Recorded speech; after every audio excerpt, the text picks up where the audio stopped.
may be seated.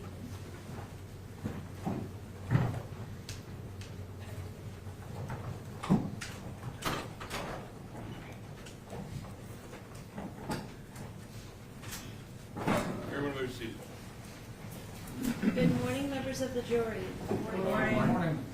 Has anyone attempted to approach you or speak to you, or have you learned anything about this case between the time we separated yesterday afternoon and get back together this morning? No. Thank you very much. Does the state wish to readdress the previous witness? Yes, Your Honor. State would recall Kate Fett.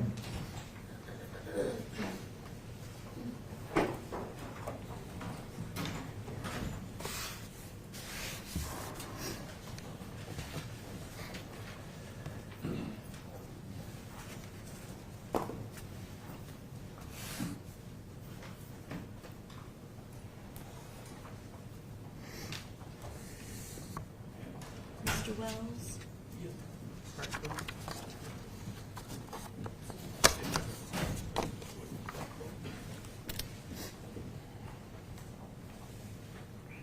It is up on my end, Judge. Not sure why it's not up there.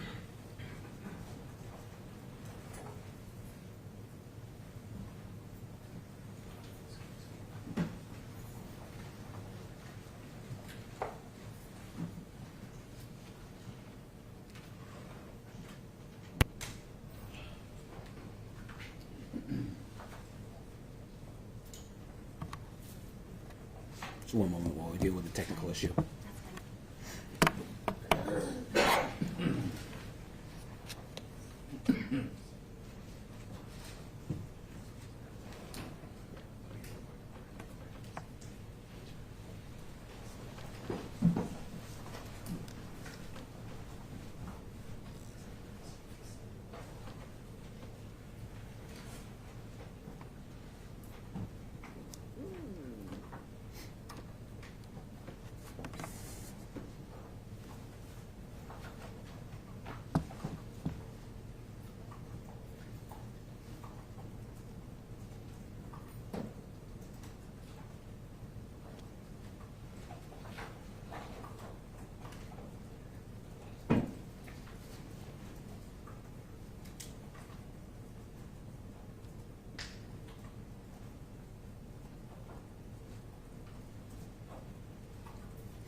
Judge, it looks like the buttons panel isn't working currently, but we are live if you would like to continue. Okay, And we can fix that at lunch. thank you. Your Honor, we just state and I approach briefly on the side level. Yes.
You want me to proceed, Your Honor?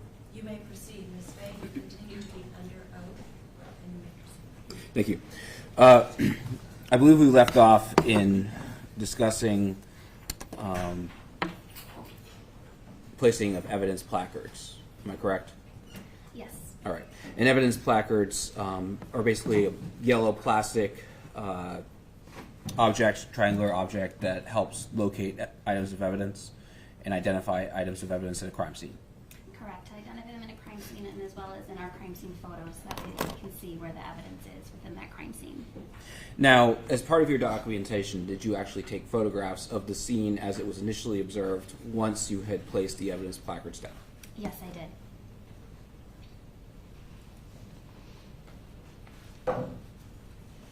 Showing defense states 26 through 84.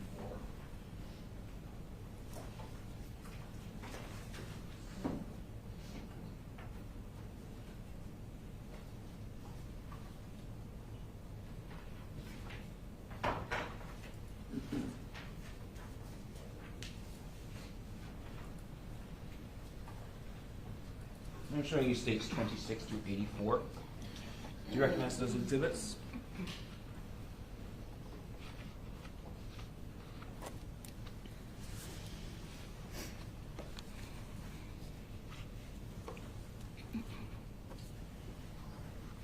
Yes, I do. And those fairly inaccurately depict the scene as you observed it once evidence placards were placed down. Yes, it does. Your Honor, State would move states 26 through 84 into evidence at this time. No objection. They will be received as States Exhibits 26 and 84 as marked and so marked for them.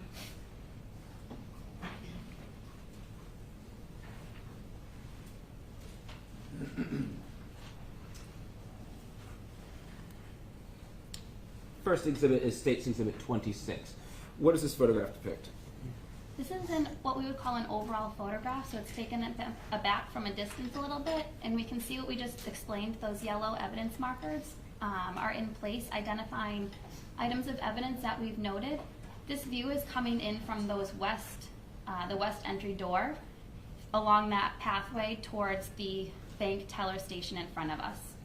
Now, in this particular photograph, there are little yellow placards with labels 1, 2, 3, 4, and 5. Are those the evidence placards you previously testified to? Yes, they are. States Exhibit number 27. What does this photograph depict? So again, this photograph is in that main lobby area. This is just now moving slightly to the left at a different angle, again showing those evidence placards in the scene as it was. In States Exhibit number 28, what does this photograph depict?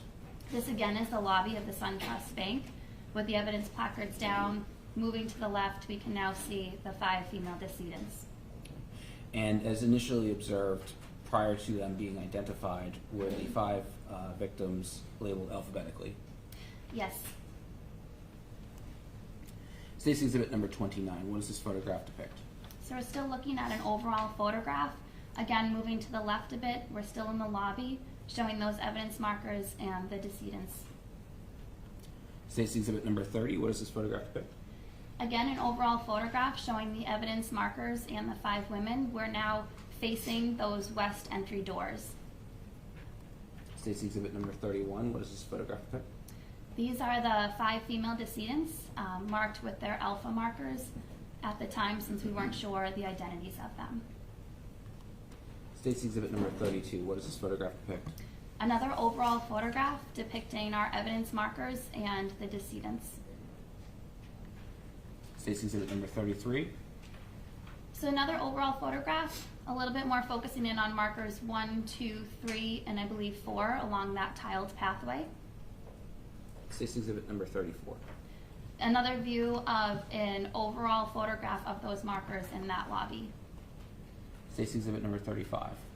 Now we're looking at more of a mid-range photograph. We'll take overalls and we'll get a little bit closer to the items of evidence. This is showing them in the spatial relationship to each other, and this is just a little bit closer to those markers along that tiled pathway and on the carpet in the lobby. States Exhibit number 36. So this is a close-up photograph of what was marked as marker 1, and it is a cartridge casing. What caliber was that cartridge casing? The head stamp on the cartridge casings said 9 by 19. Were all the cartridge casings that were located at the scene 9 by 19? Yes, they were. State's Exhibit number 36. This is now looking at, again, the tiled floor, a more mid-range photograph of photo markers 2, 4, and 3. State's Exhibit number.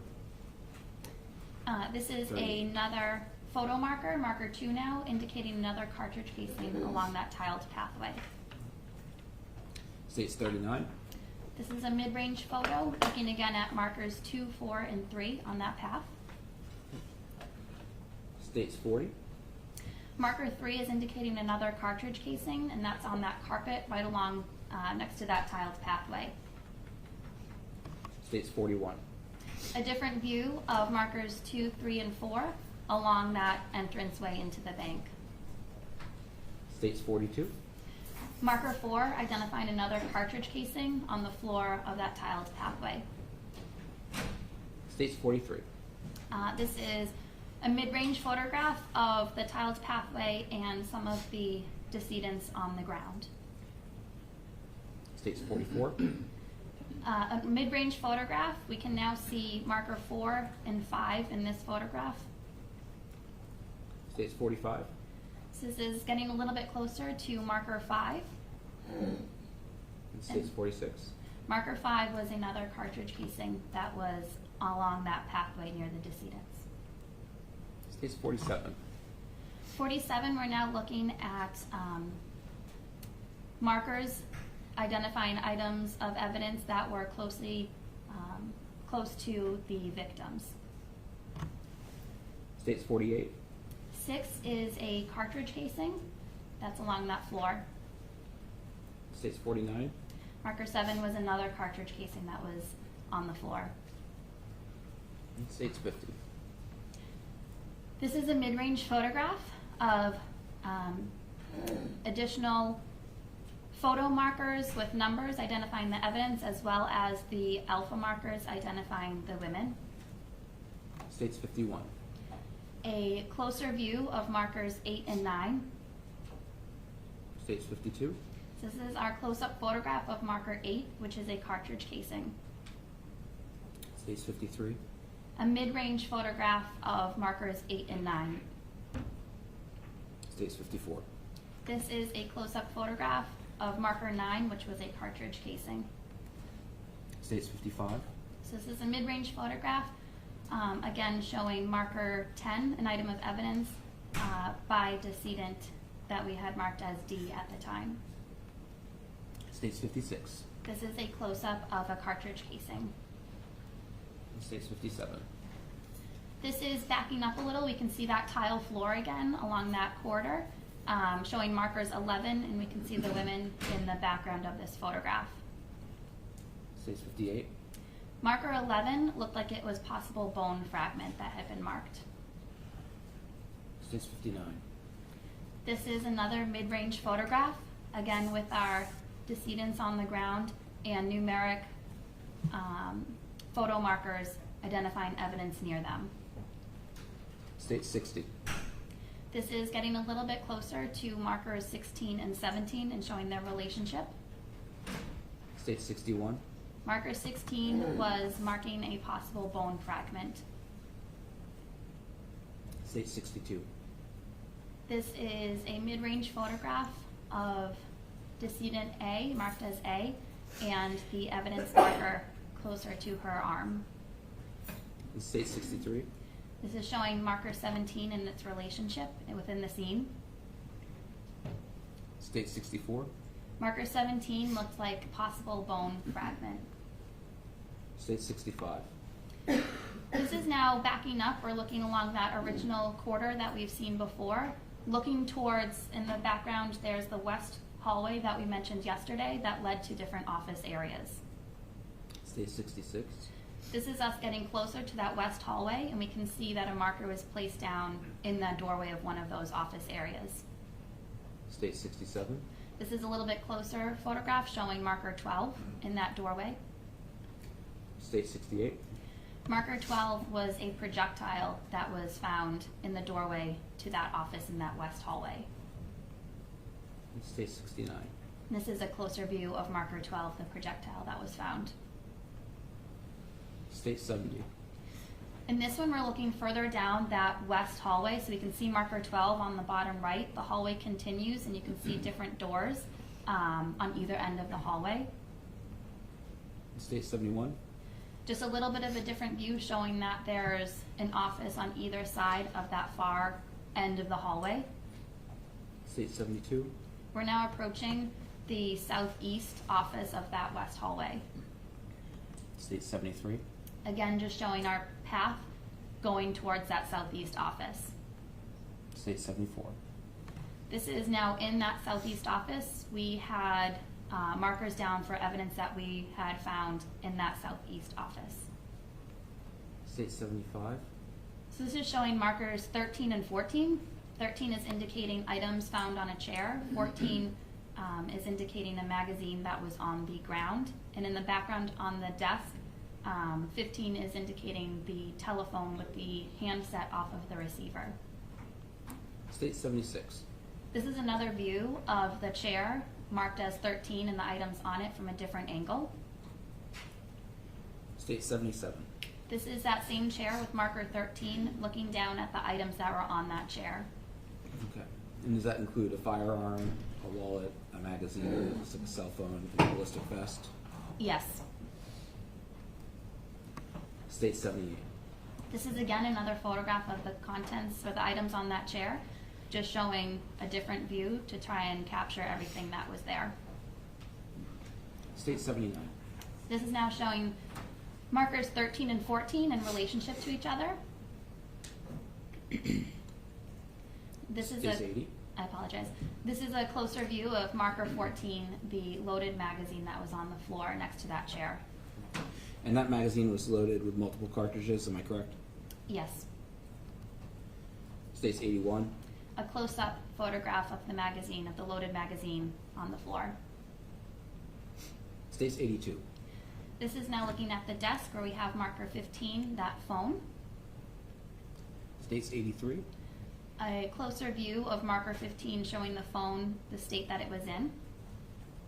States 84. And another closer view of that phone. States 85. This is a different view of the phone and the desk that it was on.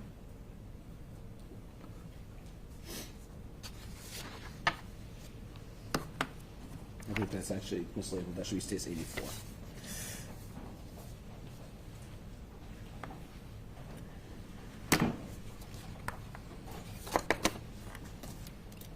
Now, as the victims were removed from the scene, did you take additional photographs of the area, including of their injuries that were documented as they were being moved? Yes, once we had photographed the scene with all the markers in place and collected the evidence that we could, we then attempted to identify the individuals with their name tags and also search for possible wounds that they might have and additional items of evidence that may be near them.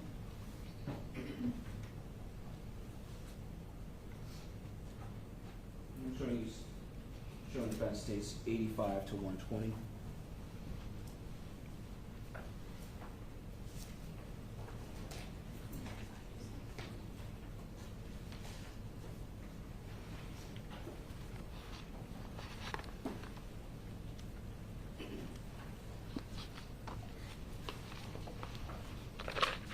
I'm showing you states 85 to 120. Do you recognize those exhibits?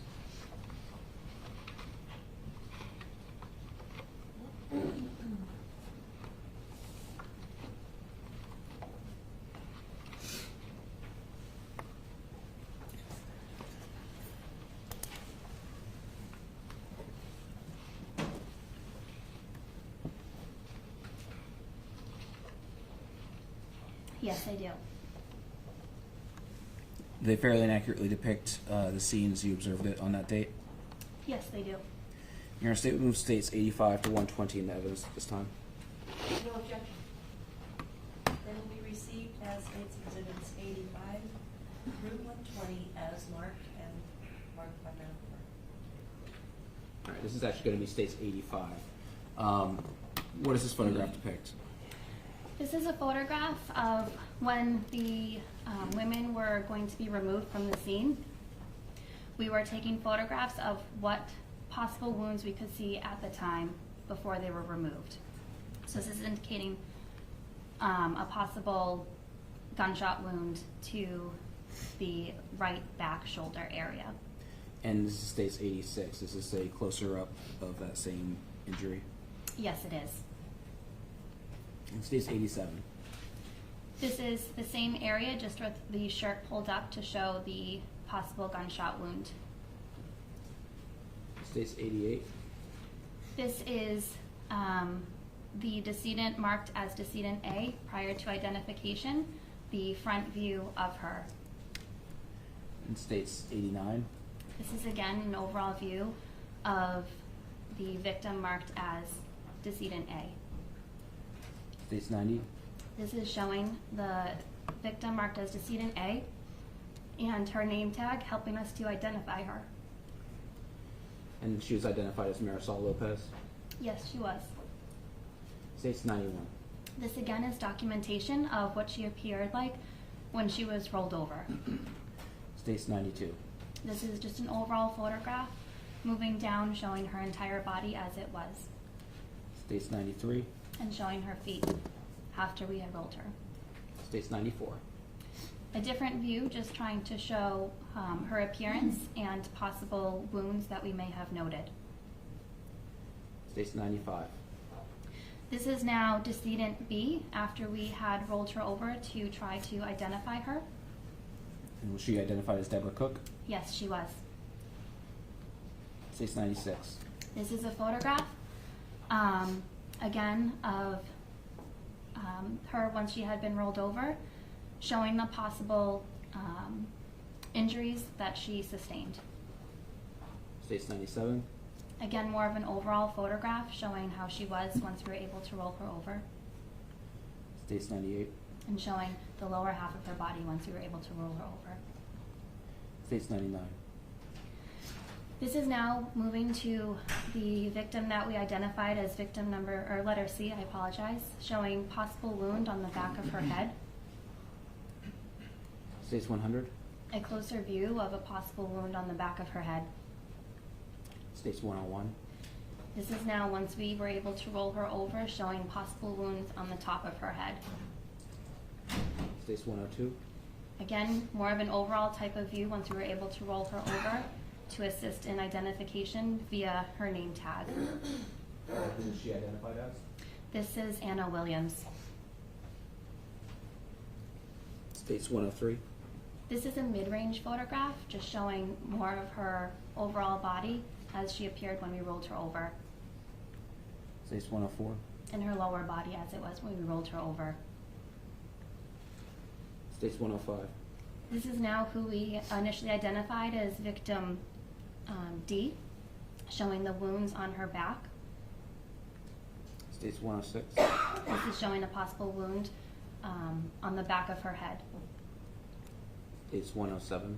And this is showing, again, the back of her, the possible wound on the left shoulder as well. States 108. This was moving her garments out of the way to see her skin, demonstrating the wound that was underneath. States 109. This is, once we were able to roll her over, showing the possible wound on her head. States 110. This is the photograph of her used to try to see her name tag and identify her. And who was she identified as? This is Jessica Montague. States 111. This is again showing her as she was when she rolled over, more of her whole body, States 112. and showing the lower half of her body when she was rolled over. States 113. This is now who we identified as decedent E, showing the back of her head and the wounds that she had to the back of the head. States 114. This is a possible wound to the back of her left arm. States 115. This is showing possible wounds on the back of her head, just from a different angle. States 116. This is when we were able to roll her over and attempt to identify her. States 117. This is a more full body shot of what she appeared like when we were able to roll her over. States 118. This is her torso and legs when we rolled her over, States 119. and the lower half of her body when we rolled her over.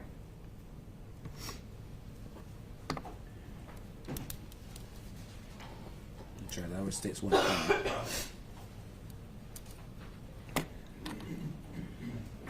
Now, after the victims were removed from the scene, did you take additional photographs of the scene as it was observed? Yes, I did. Showing defense states 121 to 150.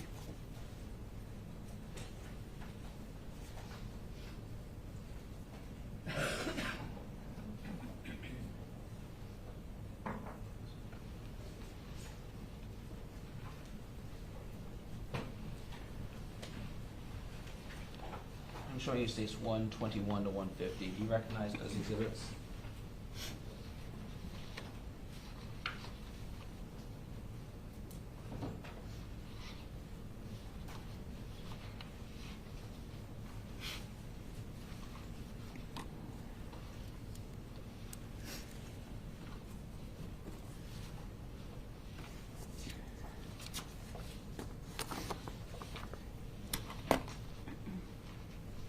Yes, I do.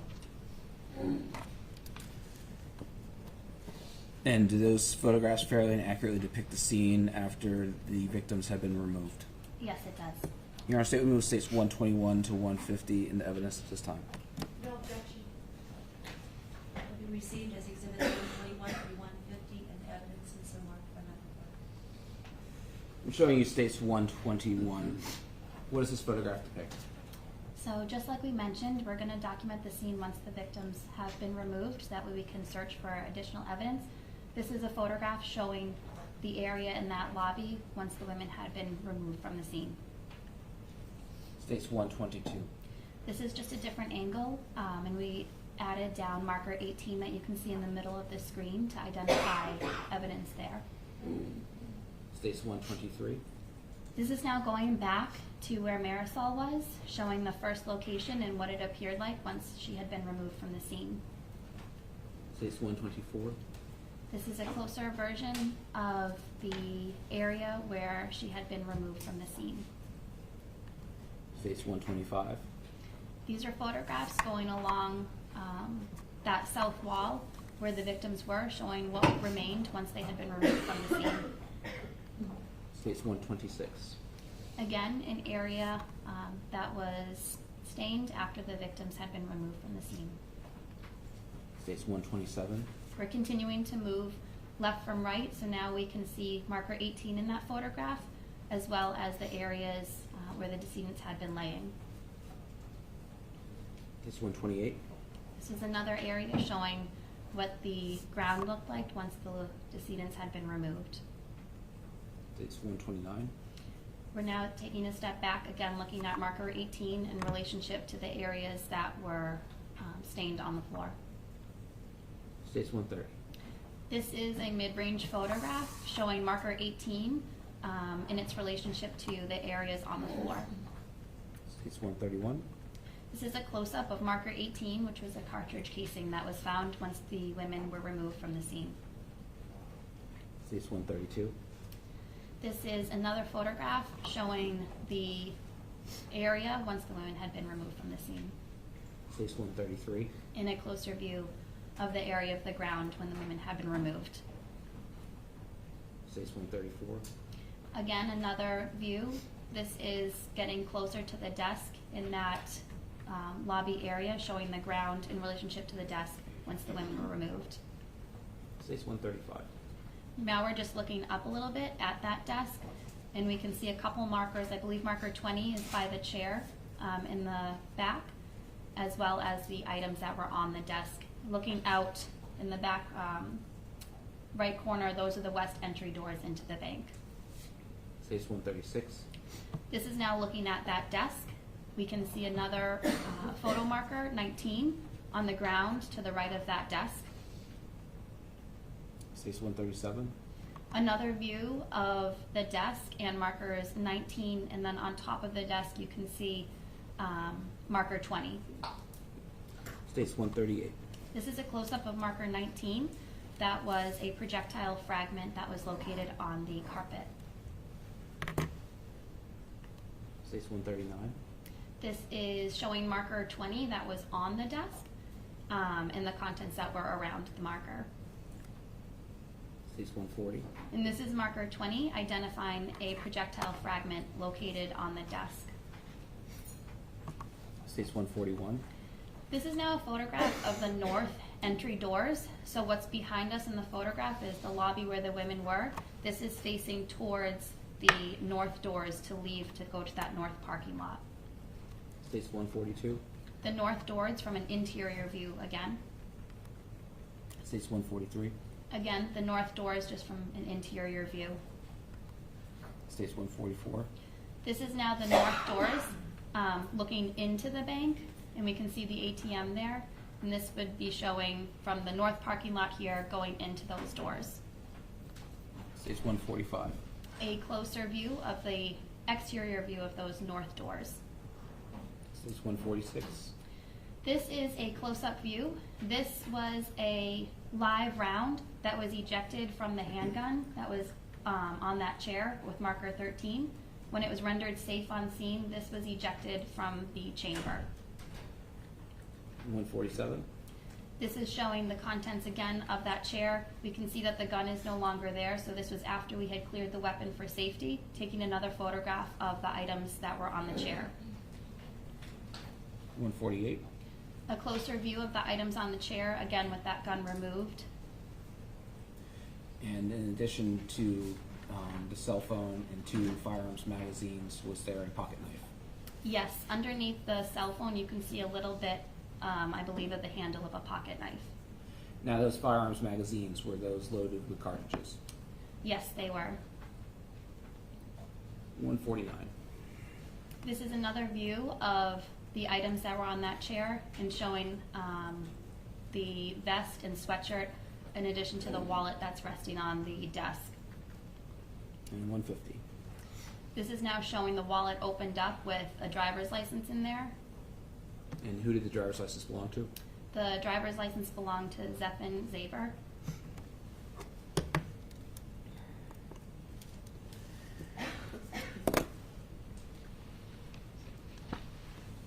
Now, the evidence collection and processing, had that carried on into the early morning hours of January 24th? Correct. And on January 24th, did you return to the scene and take additional photographs? Yes. Showing the fence states 152 to 159.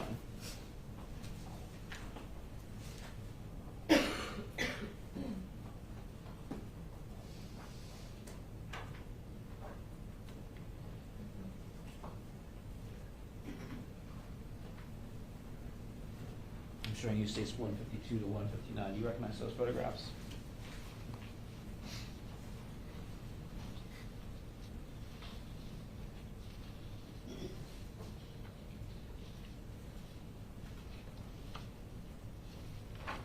Yes, I do. Do they fairly and accurately depict the scene as you observed it?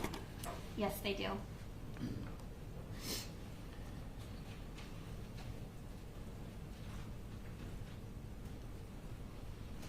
Honor, they removed states 152 to 159 evidence this time. No objection. Be received as exhibits 152 through 159 as marked and so marked by Madam Clerk.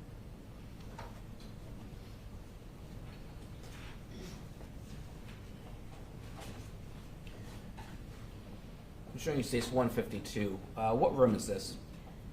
This appeared to be a break room within the bank. It was located towards the south of the building and had an exit door in that room. And is that a cellular telephone kind of propped up on the break room table? Yes, it is. States exhibit number 153. This is another photograph in the room that appeared to be the break room, again showing the table with the cell phone propped up. States 154. This is a closer view of that cell phone that was propped up on that table in the break room. States 155. Again, a close-up view of the cell phone as we found it, States 156. and this is the back of the cell phone. States 157. So this is a photograph of the DVR system within the bank. The document that's in the photograph is what we call an evidence transfer sheet, and that means that anything that's leaving the crime scene needs to be have the chain of custody associated with it, so we know once it leaves the crime scene who it goes to. So this is a picture of the actual DVR along with the paper documentation of who received it and where it was going to. States 158. This again is that DVR showing the chain of custody of it leaving the crime scene and going into a different personnel's custody. And states 159. So this is similar to before, but this is a USB that contained the surveillance video that was pulled from the bank surveillance. And again, you can see the chain of custody information on the bottom, the names and signatures of who pulled it, and then who it was transferred to.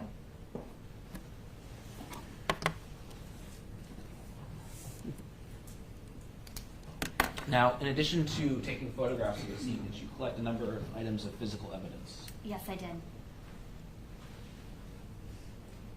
You mentioned that a number of cartridge cases were located at the crime scene. Were those collected as evidence? Yes, they were. Showing defense counsel states 207, 208, 209, 210, 211, 212, 213, 14, 15, 216, 217. So 207 through 217.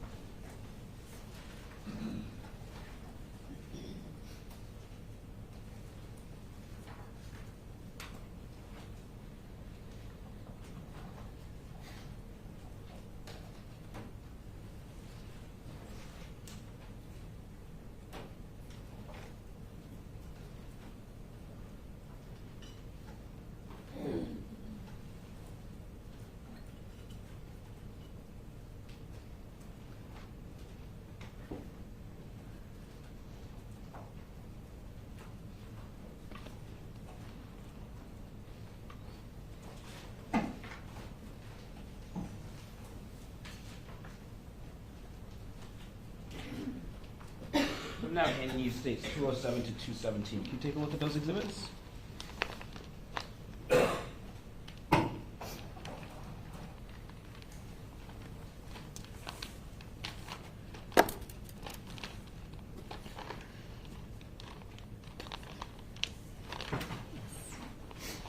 Do you recognize those exhibits?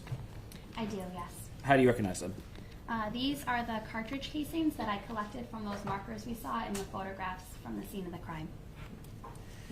And are they in the same or substantially the same condition as when you collected them? Yes, with the exception of packaging for courtroom display, they are in similar condition as when I collected them. Your Honor, state would move states 207 to 217 in evidence at this time. No objection. It will be received as exhibits 207 and 217, sequentially numbered and marked by number. How many cartridge casings total did you locate?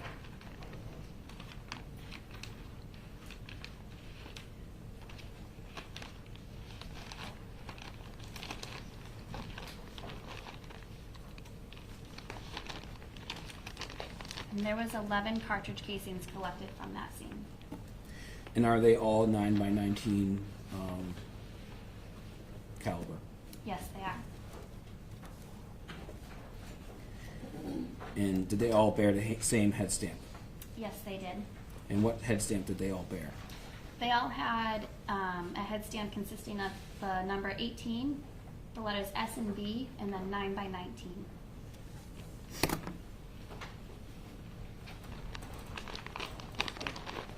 Sorry. In addition to collecting cartridge casings from the scene, did you collect a number of projectile fragments? Yes, I did.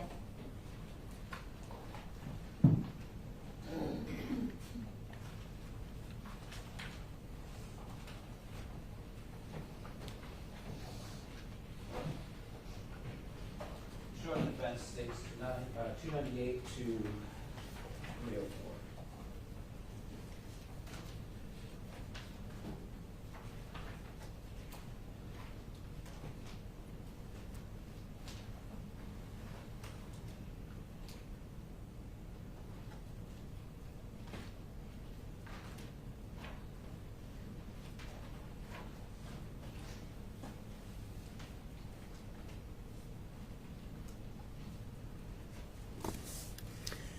Moving back to states 207 to 217, all of those cartridge casings were collected from within the SunTrust bank lobby. Yes, they were. I'm showing you states 298 to 304. Do you recognize those exhibits?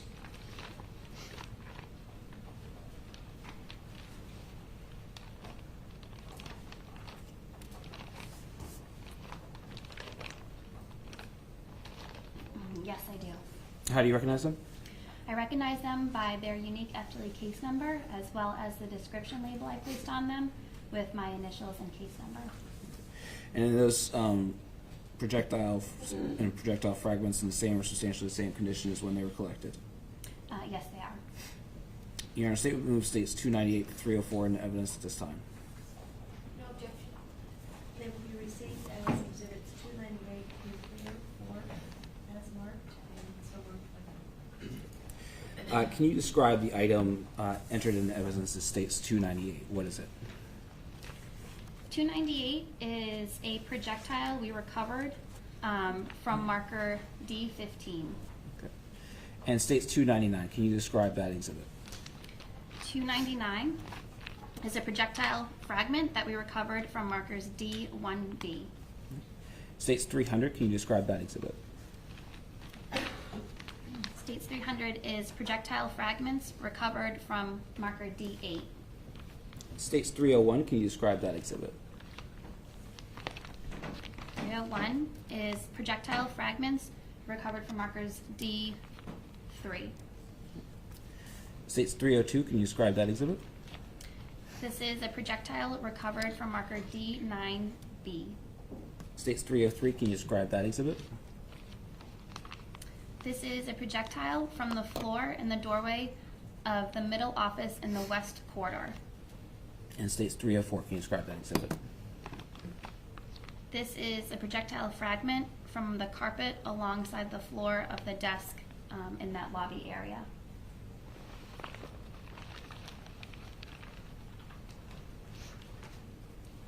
Now, were some of the projectiles more intact than others? Yes.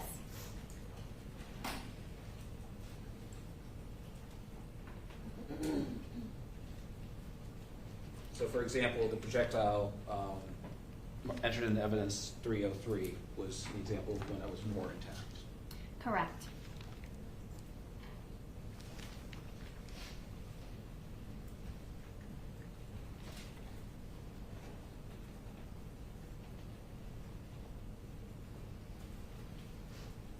I'm showing defense states 307.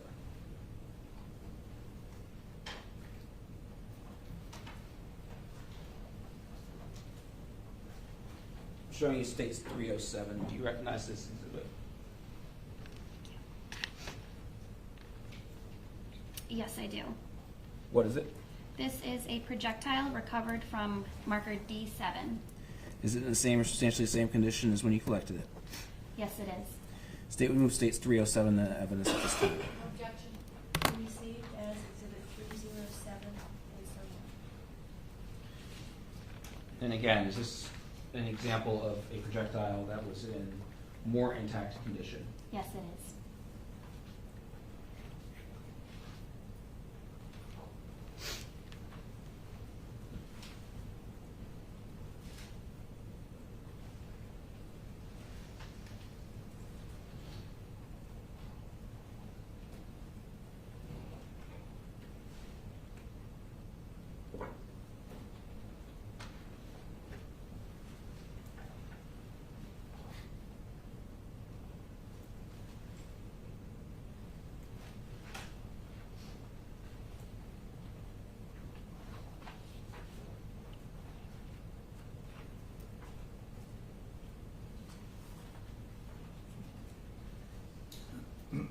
It's showing defense states 305.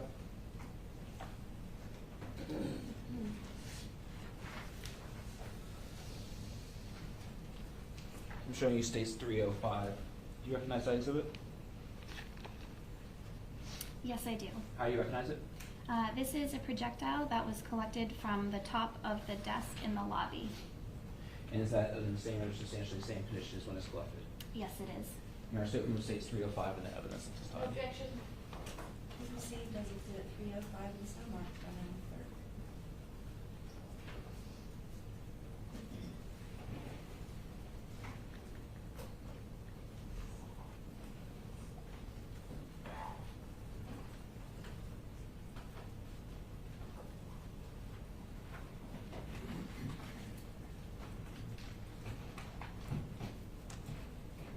Moving on to the Southeast office, you mentioned that prior to collection of the evidence, the firearm that was recovered was made safe. Specifically, a cartridge was removed from the chamber. That's correct, yes. And was that cartridge collected as evidence? Yes, it was. Showing defense states 164.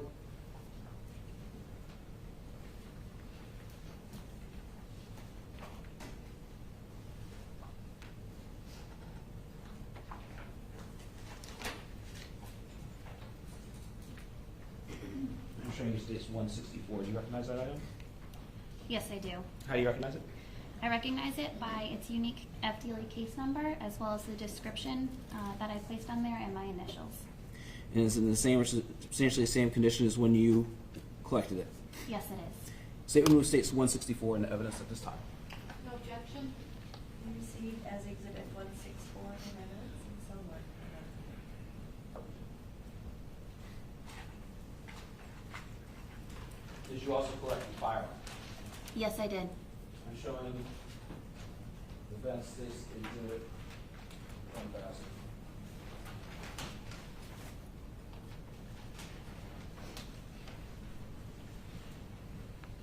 I'm showing you states exhibit 1000. Do you recognize that exhibit?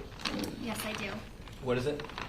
This is the handgun that we saw in photographs with marker 13 on that chair in the Southeast office. Now, other than the fact that there's a gun lock on it, is it in the same or substantially the same conditions when you collected it? Yes, it is. Statement moves states exhibit 1000 in the evidence at this time. No objection.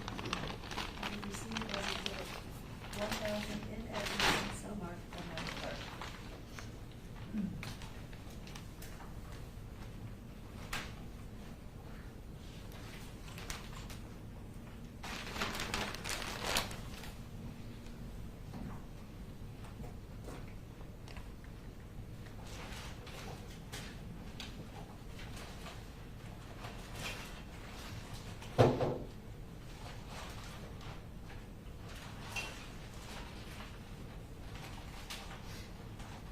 Now, did you collect multiple firearms magazines at the scene from the Southeast office?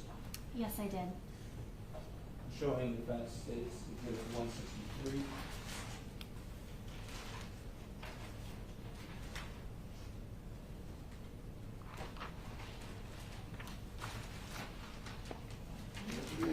And were those firearms magazines loaded?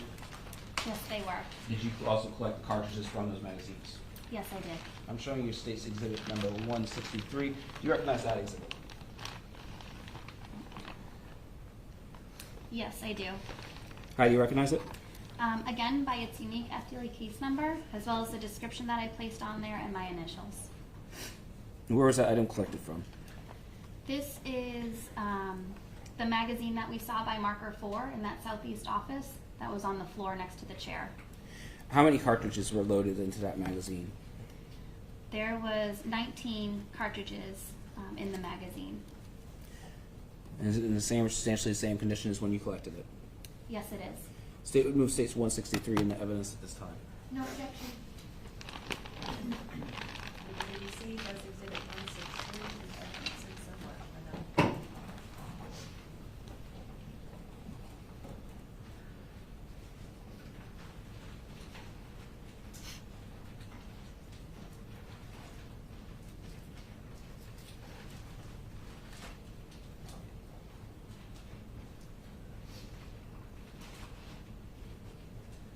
I'm showing defense states exhibit number 162.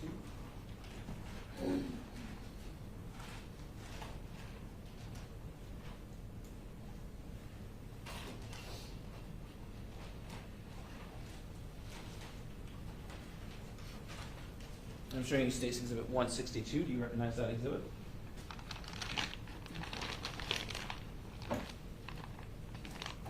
Yes, I do. How do you recognize it? By its unique FDA case number, the label that I placed on it with the description, and my initials. Where was that item collected? So this was one of the magazines that was collected on the chair in that southeast office by marker 13. And was that magazine, did that magazine contain cartridges loaded into it? It did, yes. How many cartridges were located in that magazine? There was 8 cartridges left in the magazine. Is that magazine in the same or substantially the same condition as when it was located?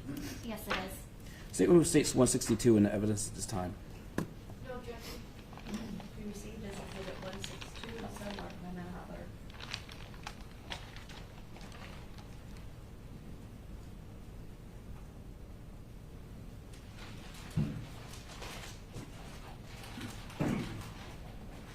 Evidence Station 161.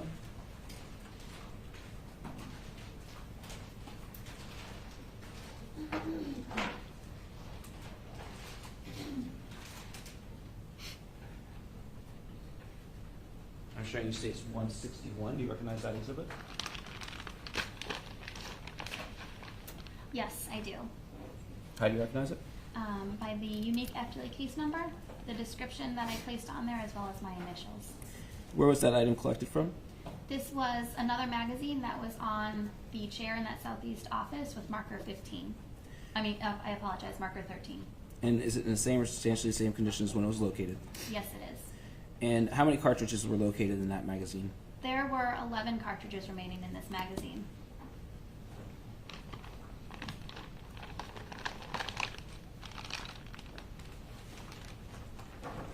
Mayor, Statement of Station 161 in evidence. No objection. Be received as Exhibit 161 in evidence and so marked by Madam Clerk.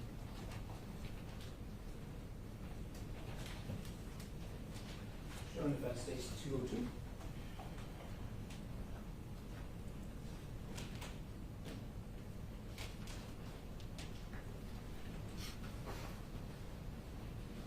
I'm showing you States 202. Do you recognize that exhibit? Yes, I do. And what is it? This is the folding knife that was located on that southeast office chair by marker 13. Is it in the same or substantially same condition as when you collected it? Yes, it is. Statement of States 202 in the evidence at this time.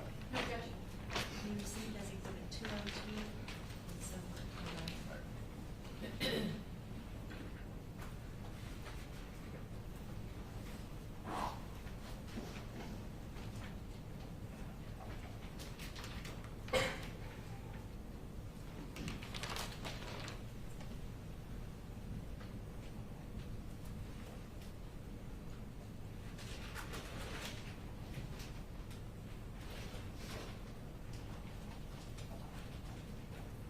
Showing defense States 203.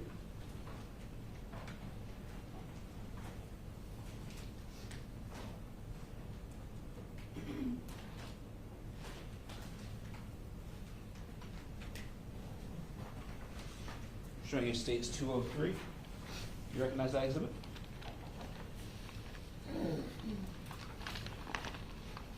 Yes, I do. And what is it? This is the wallet that we saw in the photographs that was on the southeast, in the southeast office by that chair by marker 13. Is it in the same or substantially same condition as when it was collected, other than it's been packaged for trial purposes? Yes, it is. Statement of States 203 in the evidence at this time. No objection. Be received as Exhibit 203 in evidence and marked by Madam Clerk.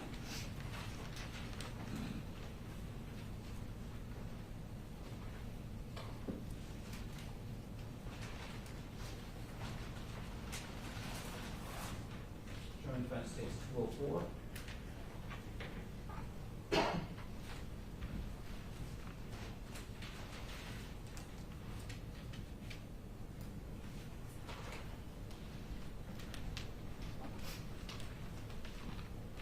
Showing States 204. Do you recognize that exhibit? Yes, I do. How do you recognize it? By its unique FDLE case number, the description that I placed on the packaging, and my initials. Is it in the same or substantially the same condition as when you located it? Yes, it is. And what is that exhibit? This is the gray sweatshirt that was on the chair in that southeast office by marker 13. State Witness states 204 in the evidence at this time. No objection. Be received as Exhibit 204 and evidence and so much.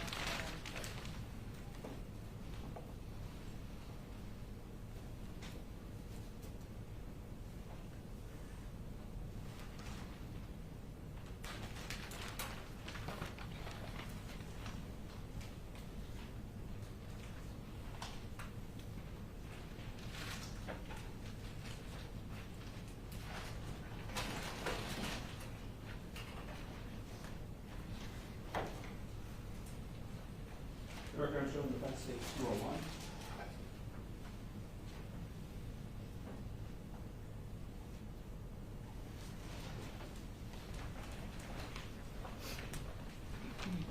I'm showing you states 201. Do you recognize that exhibit? Yes, I do. How do you recognize it? By its unique FDLE case number, the description that I have on it, and my initials. Where was that item collected? This was the black bulletproof vest collected from that chair in the southeast office by marker 13. And is it in the same or substantially same condition as when you collected it? Yes, it is. State Witness states 201 in the evidence at this time. No objection. Be received as Exhibit 204 and evidence and so much.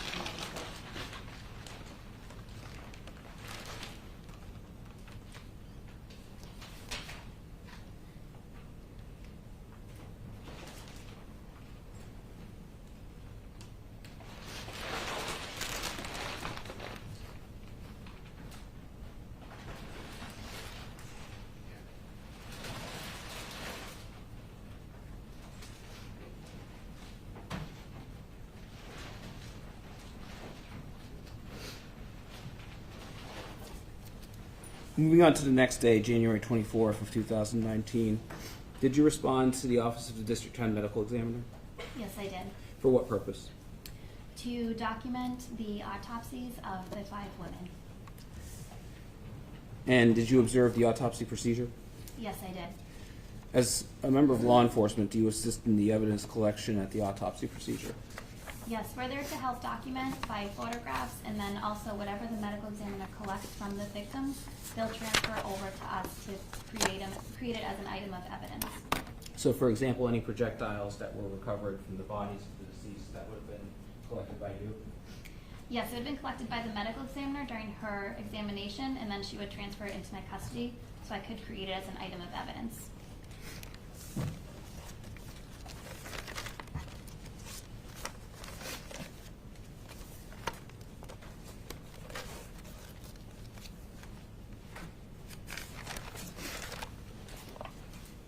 Showing defense states 309.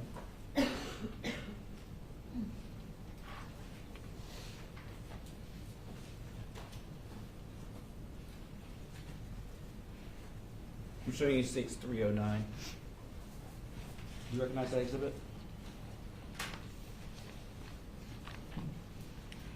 Yes, I do. How do you recognize it? I recognize it by its unique FDLE case number, the description that I placed on the packaging, and my initials. And what is it? This is a projectile fragment that was removed from the right skull of Marisol Lopez. Is it in the same or substantially the same condition as when it was transferred to you? Yes, it is. State would move states, I'm sorry, what was the number, was that? 309. State would move states 309 in the evidence at this time. No objection. To be received as Exhibit 309 and so much.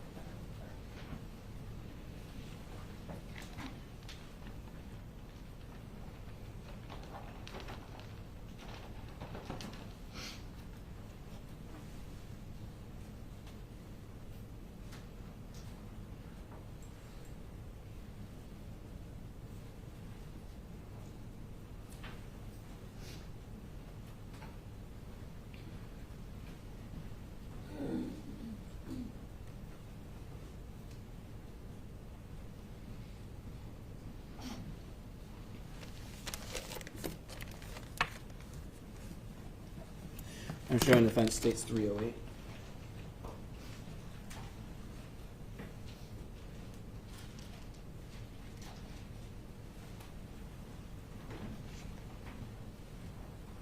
Do you recognize this exhibit? Yes, I do. And what is it? This is a projectile and fragments removed from the right forearm of Cynthia Watson. And is it the same, or substantially the same condition as when you collected it? Yes, it is. Statement of states 308 in the evidence at this time. No objection. Let me see, was exhibit 308 at some point?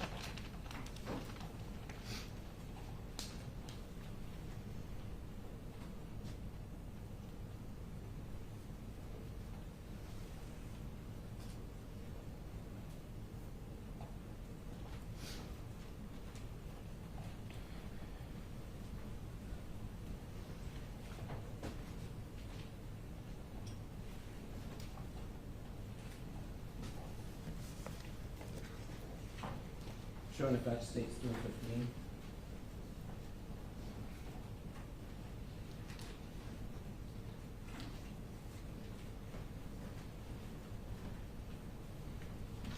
Showing you states 315. Do you recognize that exhibit? Yes, I do. How do you recognize it? By the unique FDLA case number, the description I placed on the packaging, and my initials. And is it the same or substantially the same condition as when you collected it? Yes, it is. And where was that item collected? These are as a projectile and fragments from the head of Jessica Montague. Statement of states 315 in the evidence at this time. No objection. It will be received and remarked as 315 pursuant to the list.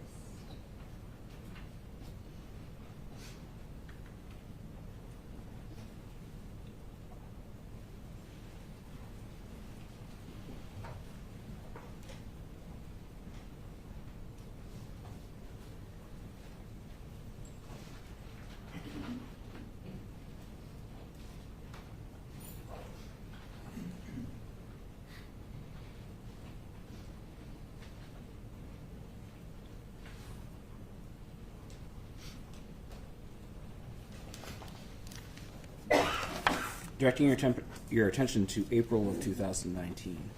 During that month, did you conduct a series of latent print examinations? Yes, I did. And what evidence did you examine for the presence of latent prints?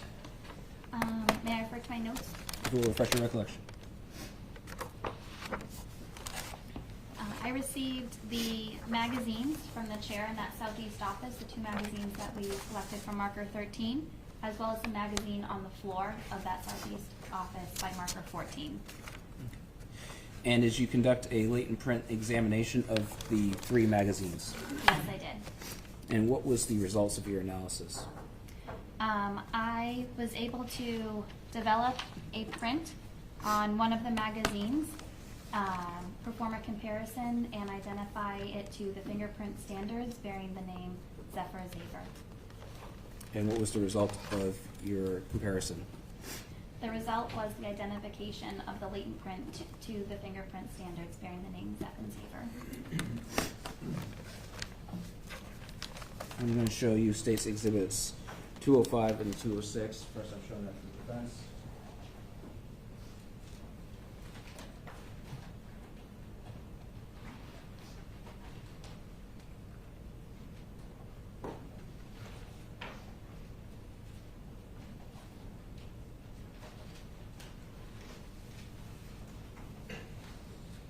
I'm showing you states 205 and 206.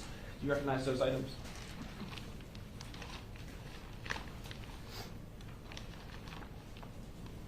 Yes, I do. What is states 205? States 205 is a DVD I created. Like we mentioned yesterday, when we do our processing, we are always going to take a photograph of any latent prints we develop. So this is a DVD that has all of the photographs I took when I processed those items of evidence with the latent prints that I developed. In states 206?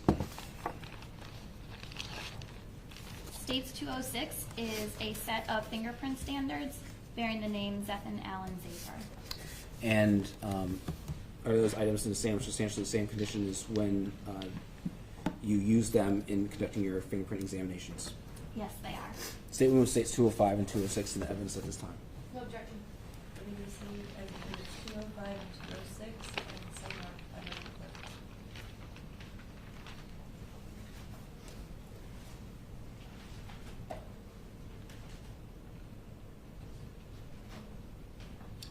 I tender the witness. No questions? Excused. You may. You are excused and free to go back to business. Thank you.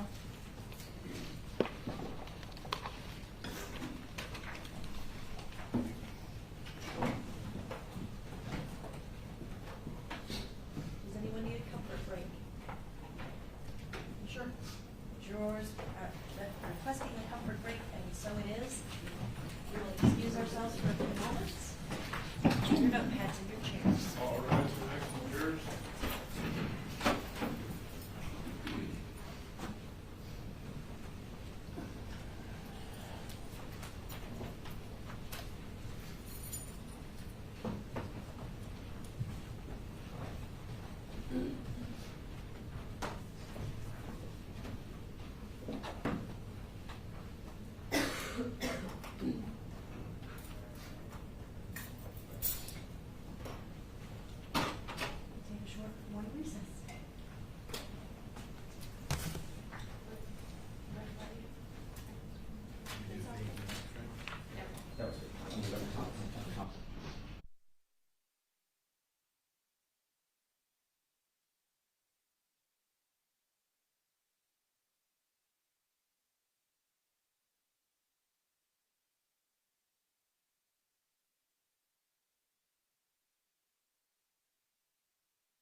may be seated.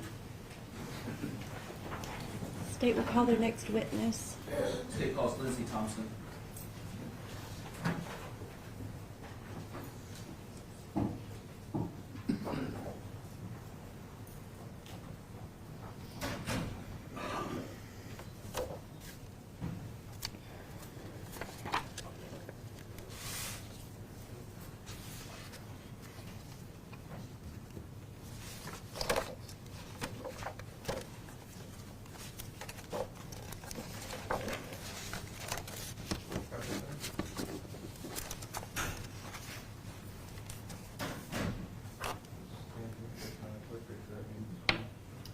Do you swear or affirm that the testimony you are about to give is the truth, the whole truth, and nothing but the truth, so help you God?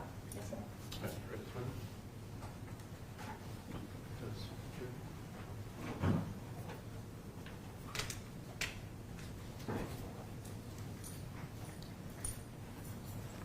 Good morning. Good morning. Please state your name and spell your first and last name for the record. Lindsay Thompson, Lindsay-Thomson.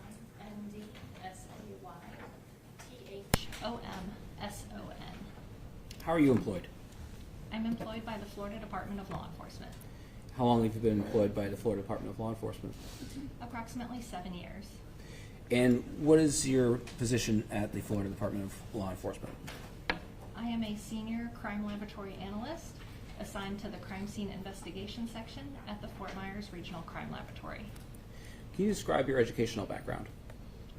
I have a bachelor's of science with a dual major in criminal justice and criminal forensic studies, and a master's of science in criminal forensic studies, both of those from Florida Gulf Coast University. And can you describe your background in forensics?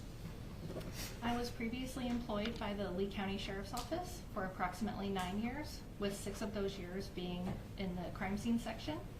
I have completed both training programs at the Lee County Sheriff's Office and the Florida Department of Law Enforcement, and I have over 400 hours of specialized forensic training, and I am a certified crime scene analyst by the International Association for Identification. And how did you become involved in the incident case? I was requested by Crime Laboratory Analyst Supervisor Ron Mueller to respond to a scene of a shooting at a bank. And on what date and time did you respond? I responded on January 23rd, 2019, and I arrived at the bank at approximately 5 p.m. What role were you assigned in the investigation, or what role were you assigned on scene that day? On scene that day, being a crime scene investigation, our primary duties are responding to crime scenes, the documentation and processing of crime scenes, the collection and preservation of evidence, and we also write reports and testify in court as needed. On that day, there were several crime scene investigators that responded, and I was tasked with photographs of the crime scene. And as part of the documentation of the scene, did you take photographs of the interior of the scene as was initially observed? Yes, I did. And by initially observed, I mean prior to the evidence placards being placed down. Yes, sir.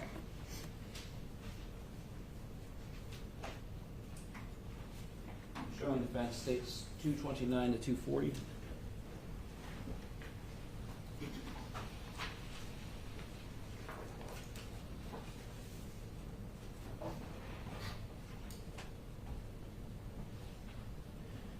I am showing you states 229 to 240. Do you recognize those exhibits?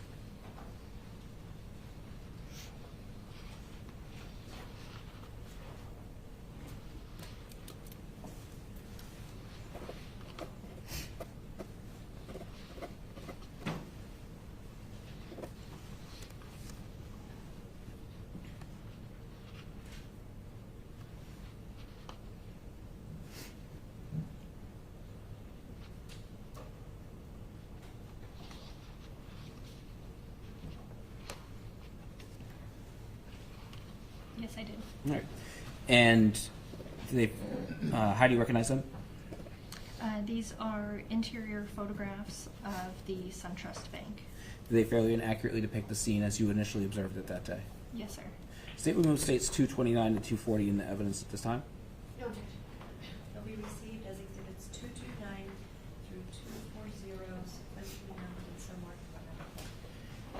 Showing you first states 229. What does this photograph depict? This is a initial photograph of the interior of the bank, specifically the lobby area. States 230. What does this photograph depict?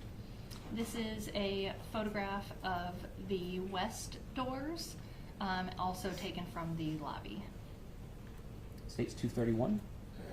This is a photograph of a desk in the lobby, and you can start to see some of the victims.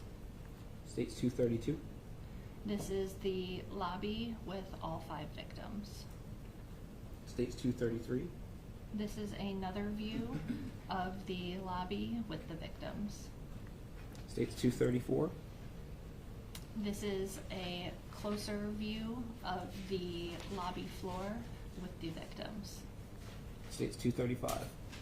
This is a desk that was located in the lobby. States 236.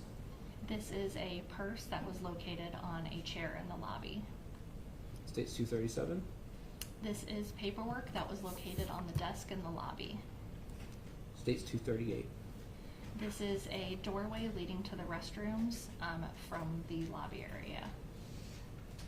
States 239.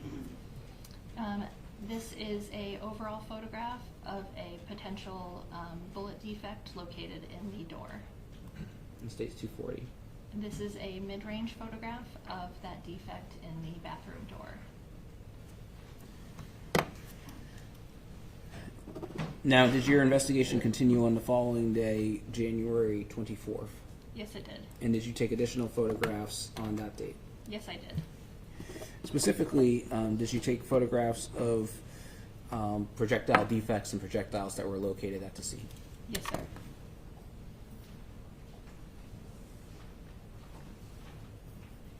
Showing offense 241 and 262.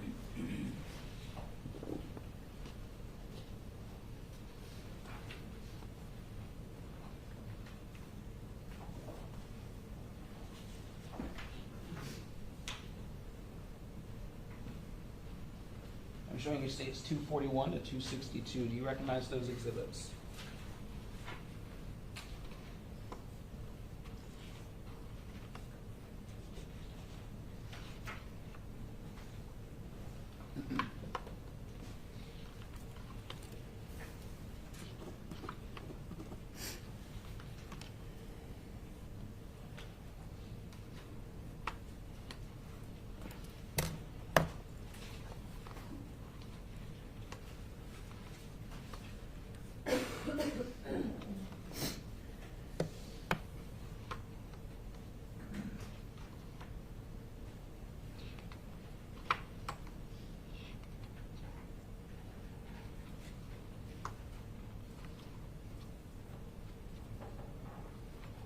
Yes, I do. How do you recognize them? These are photographs of the interior of the bank after suspected bullet defects had been marked. They fairly and accurately depict the bullet defects as well as projectiles that were located at the scene. Yes, they do. State Rule states 241 to 262 in the evidence at this time. No objection. They'll be received as exhibits 241 through 262 sequentially numbered and so marked by clerk.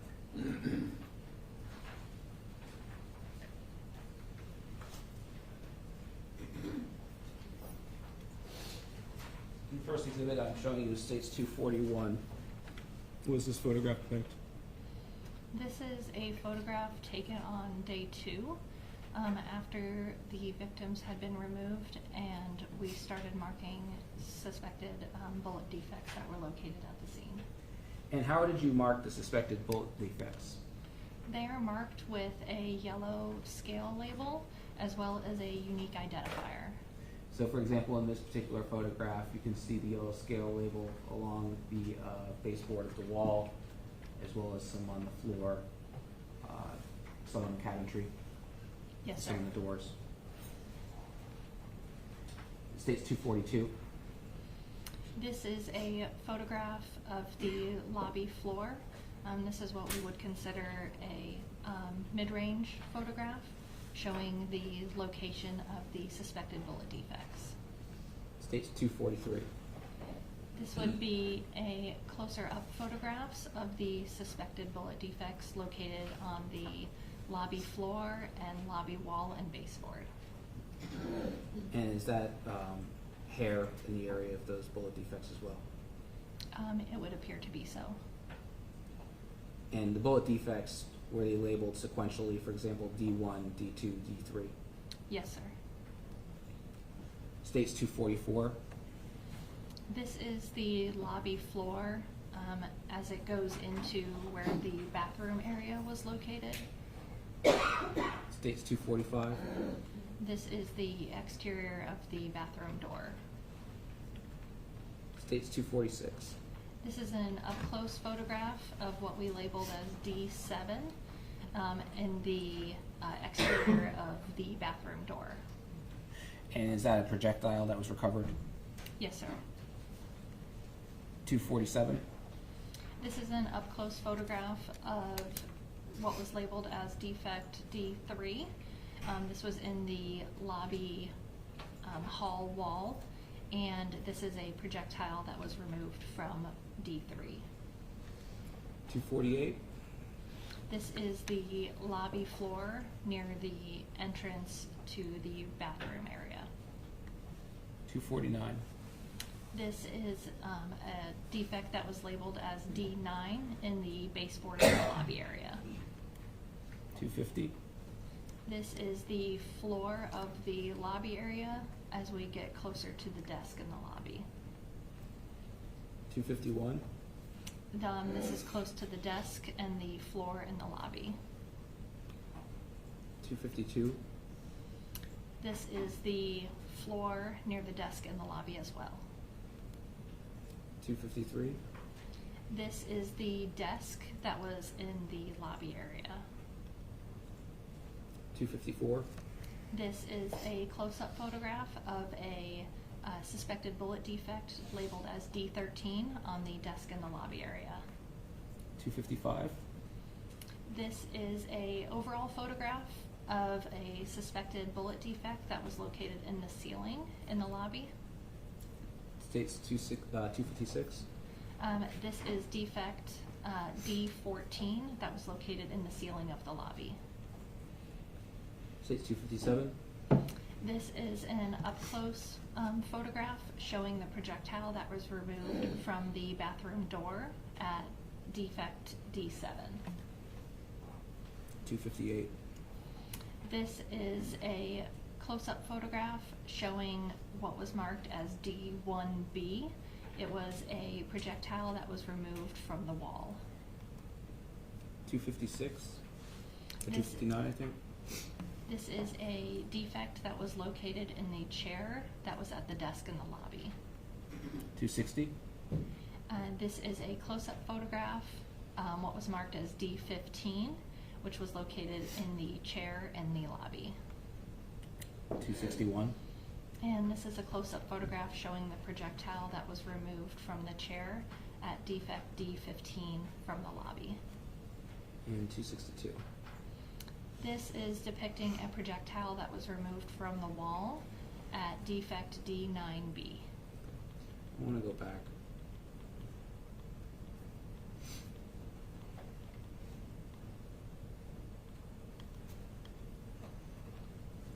Right in front of D, this is statement 243, right in front of D 243 on the floor. Is that a bullet impact to the floor? Or an apparent bullet impact to the floor?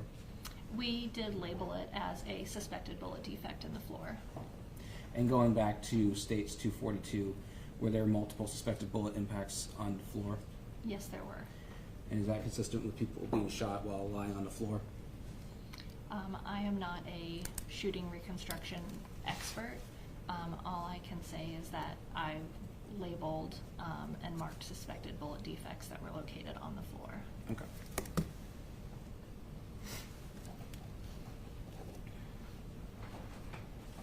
Attended witness.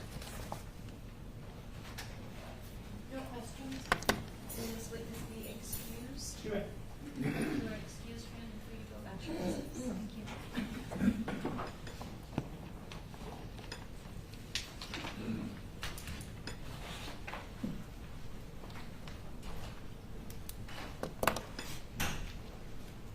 State would like to call Benjamin Wysakowski.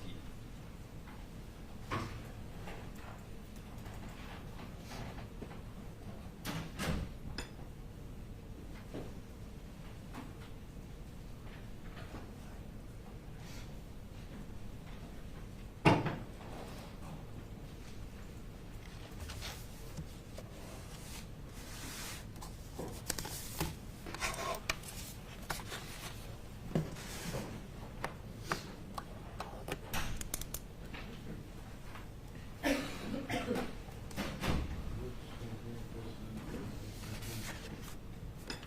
you swear or affirm that the testimony you are about to give is the truth, the whole truth, and nothing but the truth, so help you God? All right, this way, sir.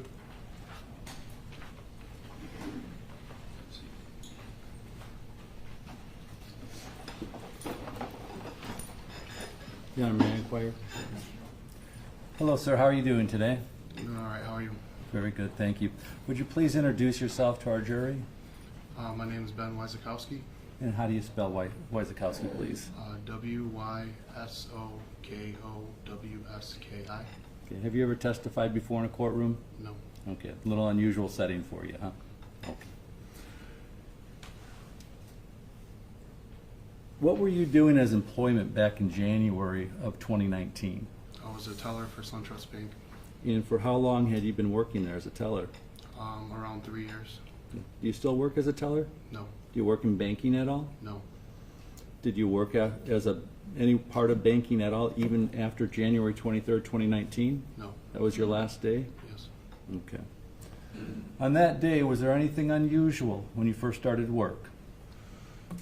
No, I didn't notice anything unusual. It was a normal day. How did the day start out? We got there, we did our normal security check. We had our morning meeting. We went over different, scripting that morning. And then it just proceeded as a normal day. Yeah. The scripting, how you're going to engage with clients coming in and out of the bank? Yes, like if they had like a, offer for a credit card, or, if they didn't have a savings account, like we would say, I see you don't have a savings account with us, let's have a banker, sit with you and see what we can do for you. Who were you working with on that day? I was working with Marisol Lopez, Deborah Cook, Anna Williams, and Jessica Montague. What role did Marisol have at the bank? She was the teller coordinator, supervisor of the teller line, And do you know how long she'd been in banking? around 15 years. And Deborah Cook, what did she do at the bank? She was a teller as well. Do you have any idea how long she'd been working? Around 5 years. Anna Williams, what was she doing for the bank? She was a banker. And about how long had she been working for the bank? She was new. She was only there for about 2 weeks. And Jessica Montague? She was a banker as well. She was there for about 5 years. Okay. Your role there was what? Teller. Okay. And you had mentioned that Anna Williams was also a teller? No, Anna Williams was a banker. Okay, who was the other teller? Deborah Cook. Thank you. What's the difference between banker and teller? A teller will process transactions like cash a check or make a deposit for you, whereas a banker will help you set up new accounts and work with your individual accounts with you. Okay. And what time did the bank open up that day? I believe 9 o'clock.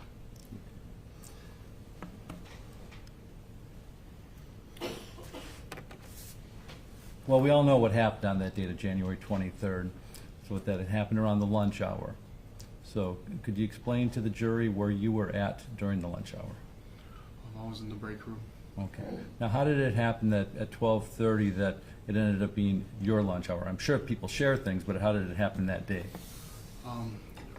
Marisol went first for her lunch break, and when she came back, she said whoever wants to go next can go, and Deborah looked at me and she said, you should go next, because I went to lunch the day before, so I said okay. What'd you do for lunch that day? I drove to Checkers, I went through the drive-thru, I came back, and when I went in the lobby, there was a client, Larry Smith, there. I went and said just, "Hi, how's it going?" Then I went to the break room and ate my lunch. And while I was there, I had my phone. Before we Oh, go okay, through, okay. before we go through that, when you came in and saw the one customer, you said his name was? Larry Smith. Okay, do you know a Cynthia Watson? I know what happened after the fact, but I don't remember her personally. Okay. So when you came in, Larry was there, the other people that you worked there, teller and bankers were there. Mhm. You don't recall anybody else there at the time, or is it just that there could have been, but you just didn't know who they were? There could have been. I don't really remember. I just remember talking to Mr. Smith. Okay. When you have your lunch, are you eating it in that same area, the bank area, or is there a place for the employees to go to? There's a break room in the back of the bank. Okay. And how do you get to that break room from that main lobby area? There's a long hallway, long narrow hallway that goes down on the side of the teller desks all the way back to the break room. Okay. When you get to the break room, is the break room visual? Can you see the break room from the lobby area? No, it's kind of off to the side, to the left. Okay. Is there any doors or anything that break that hallway up from the main area? I believe there was a door, yes, but the door was open. Okay. So you're back there, you've got your checkers, you're having lunch, you just came through the lobby, everything was just normal at that time. And what are you doing and what changes? I had my phone out, I was watching YouTube videos, and all of a sudden I heard a loud bang, and I was startled. I didn't know what it was at first. I thought my first thought was that a firecracker? Like, what's going on here? And there's a security monitor that's back there, and it shows a feed of one camera per around 10 to 20 seconds, and just one angle, and then it goes to another one. So I looked up at the camera, and it was just an empty desk. I didn't see anything, and then I heard a second bang, and that's when I knew something was happening, and I escaped out the back door on the break room. Okay, when you said I escaped out the back door, I knew something was happening. What were you now perceiving bang one and bang two being? Gunshots. Okay. What did you do when you finally, when you did realize that these were gunshots?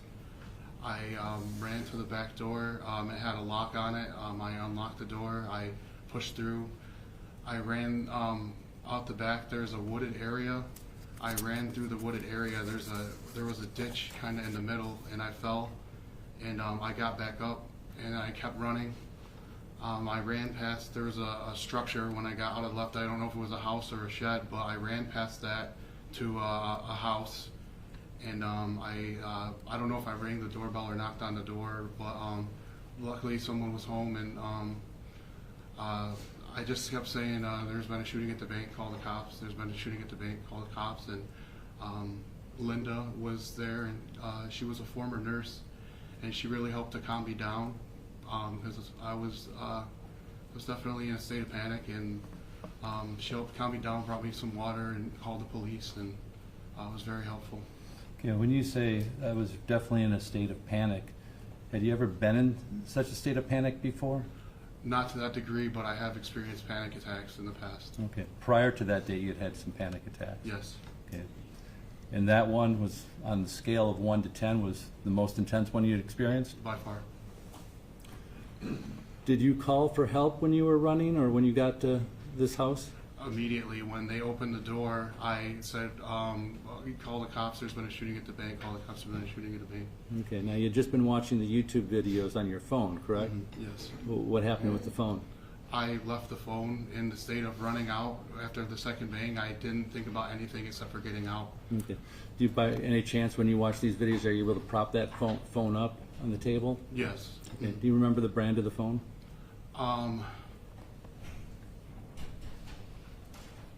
I don't remember the brand of the phone. Could have been a Samsung? Samsung, it may have been. Okay. It would have been propped up. You got places to eat, tables back there to eat at? Yes. Okay. And that's how you would have watched it? Yes. Okay. And panic that you hit, you ran to safety? Yes. Didn't think about getting your phone, right? Didn't even think about it. Well, Having experienced that event and the panic that you experienced, we had mentioned whether or not you continued to do banking at all after that date. Did you go back to any type of job with SunTrust or anybody else locally immediately? No, not immediately. Okay.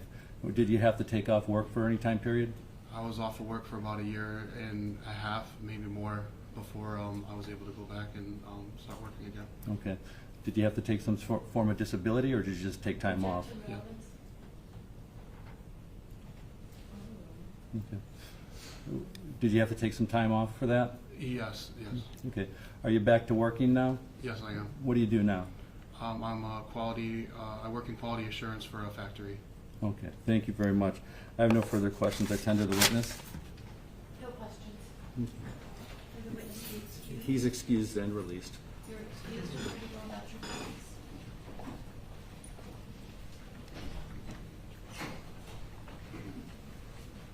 State would call Candy Beckman.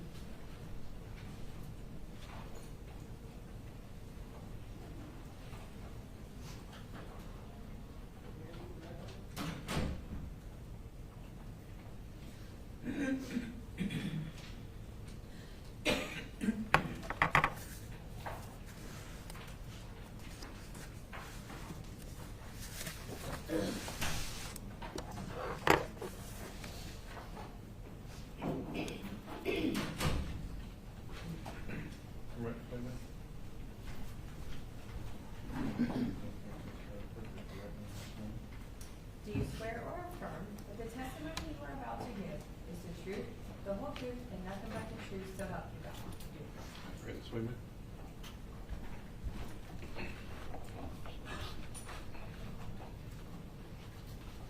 May I inquire, Your Honor? Thank you. Hello. Hi, Would you please state your full name? Candy Beckman, How do you spell the last name, please? Beckman. Okay. Ms. Beckman, what do you currently do? I work for a construction company, Okay. And do you reside here in Highlands County? part-time, yes. Okay. You do any banking in Highlands County in Sebring back in January of 2019? Yes, Okay. Where at? SunTrust. On the date of January 23rd, 2019, did you have an encounter or did you go to the bank? I did. Okay. Could you explain about when and what was going on? It was lunchtime, around 12:20. I had to go do a deposit and try to get unlocked from my account. Okay. So when you say try to get unlocked from your account, does that mean you needed to engage with anybody inside the bank? Yes, sir. Okay, because sometimes we can just go up to the bank, walk through a deposit line, say hello, and drop the deposit off. But you were going to meet somebody there, or you were going to ask for help from a banker? I was going to ask for help from a banker. Okay. Now, when you got to that building, to the SunTrust building, that's the one on 27 in South Sebring, correct? Yes, sir. Okay. Where did you park on the building? If you could sort of describe where the highway is in the building. I backed into a parking spot against 27. Okay. So there's a series of doors. One series faces north, another series faces towards 27, then towards Lake Jackson, correct? Yes, sir. Okay, so were you at the ones with the windows and the doors facing towards 27 in Lake Jackson? Yes, sir. Okay. Is that side, is there an ATM machine also on that side? Yes, sir. Okay. Did you park right up in front, or did you park in back a little bit, or where were you parked at? It was against the bushes, so it was back. Okay. When you got out of your vehicle to go in and do your banking, did you notice anything, or did anything stick out to you? No, sir. Okay. Did you see anybody or anyone? Not out of their vehicle, no. Okay. When you were walking then up towards the doors, did you notice anybody? There was a gentleman sitting in a car. Okay. Was this car then closer to the doors since you're already walking up to the doors? Yes, sir. Okay. Was it near the doors and where that ATM machine area is? Yes, sir. All right. Why do you remember that? Why does that stick out? Because we made eye contact. Okay. Now, that happens, sort of aware of your circumstances. It's just a regular day, right? Yes, sir. Okay. You continue to go into the SunTrust to do your banking. Yes, sir. What occurs inside the SunTrust? I had to wait to talk to the banker. There was a lady in front of me, and then I went up and did my deposit, and then asked Marcel to help me get on back into my account. Okay. So when you came in, the woman that you spoke to was Marisol, correct? Yes, sir. And Were you familiar who Marisol was, that she worked at the bank, or how'd you know who Marisol was? I had dealt with her on other encounters, plus her name tag said her name. Okay. She was already engaged with another client at the time? Yes, sir. So you had to wait some time? Yes, sir. About how long, approximately? Less than 5 minutes. Okay. Then you sit down with Marisol, do your banking, and bring up your question. I think you mentioned something about being locked out of an account? Yes, sir. Okay. So you work with Marisol on that? Yes, sir. Is she able to remedy your situation? No, she gave me a phone number to call. Okay. About how long were you with Marisol? Less than 5 minutes. Okay. Then what'd you do after you were done with Marisol and you had completed your banking? I told her to have a good day, and I walked out the Okay. bank. Was this your lunch hour? Yes, sir. Okay. Where were you working at that time? Sunnyland. Now, what were you going to do after you left the bank? Go get lunch. When you left the bank, did you exit from the same door that you entered? I did. And what did you notice outside? The gentleman sitting in the car still. Okay. Was this the same gentleman? Yes, sir. Okay. Again, nothing unusual has happened to this point. No, sir. Okay. Did you get a look at him? Good look. Yes, sir. What do you sort of recall, and I know we're years later, but what do you recall seeing as his features or clothing? He had a tan shirt on, chubby face, and black hair. Had the car moved? No, sir. Had he moved from his position in the vehicle? No, sir. And that's after all the sequencing of you entering the bank, waiting for Marisol, working with Marisol, and then exiting the bank. Correct. Okay. You then leave and go get your lunch. Yes, sir. Where'd you go get lunch? McDonald's. All right. You go to McDonald's, get your lunch. Do you stay there or do you go back to work? I went back to work. When you get back to work, well, first of all, before you get back to work, when you're going to McDonald's, do you notice anything on the highway? Bunch of cop cars going north on 27. No. Did you have any idea what that had to do? I thought it was an accident or something. Is that pretty much just right after you had left the bank and started heading to McDonald's? Yes, sir.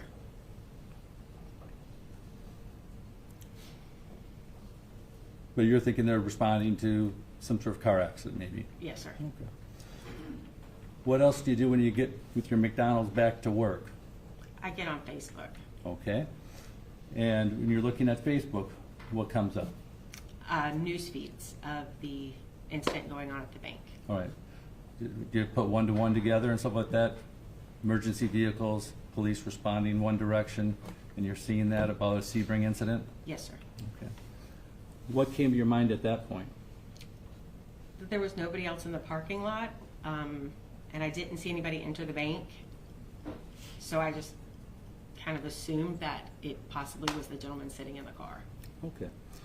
Did you ever get any better indication that the person that you saw sitting in the car, as you described with the tan shirt, the round face, sitting in that car in the driver's seat, did you ever get any other indication that perhaps the person you saw was the person that may have done something at the bank?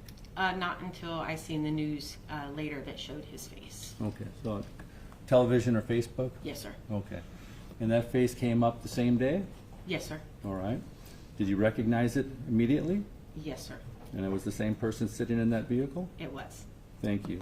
I have no further questions. I tender the witness. No questions. May the witness be excused. She's excused and released.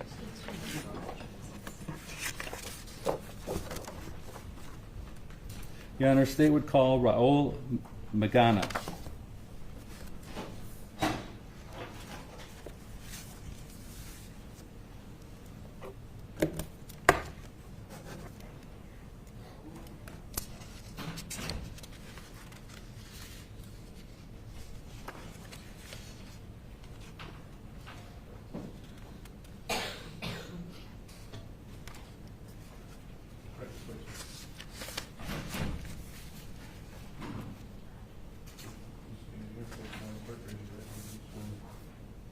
Do you swear or affirm that the testimony you are about to give is the truth, the whole truth, and nothing but the truth so help you God?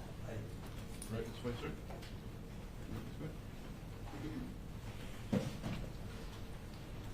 Have a seat.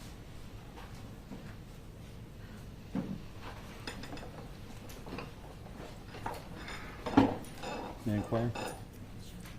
Sir, would you please state your full name? Raul Magana.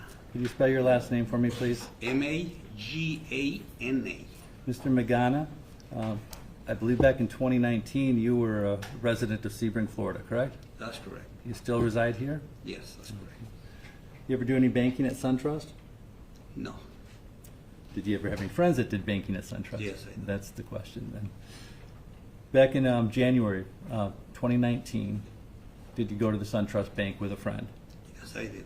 Who was the friend? His name was Henry Borden. Okay. Now, is Henry still with us? No, Henry passed away. Okay. When you know what had happened on that day at the SunTrust, but when you got there, was there anything unusual when you got to the SunTrust Bank?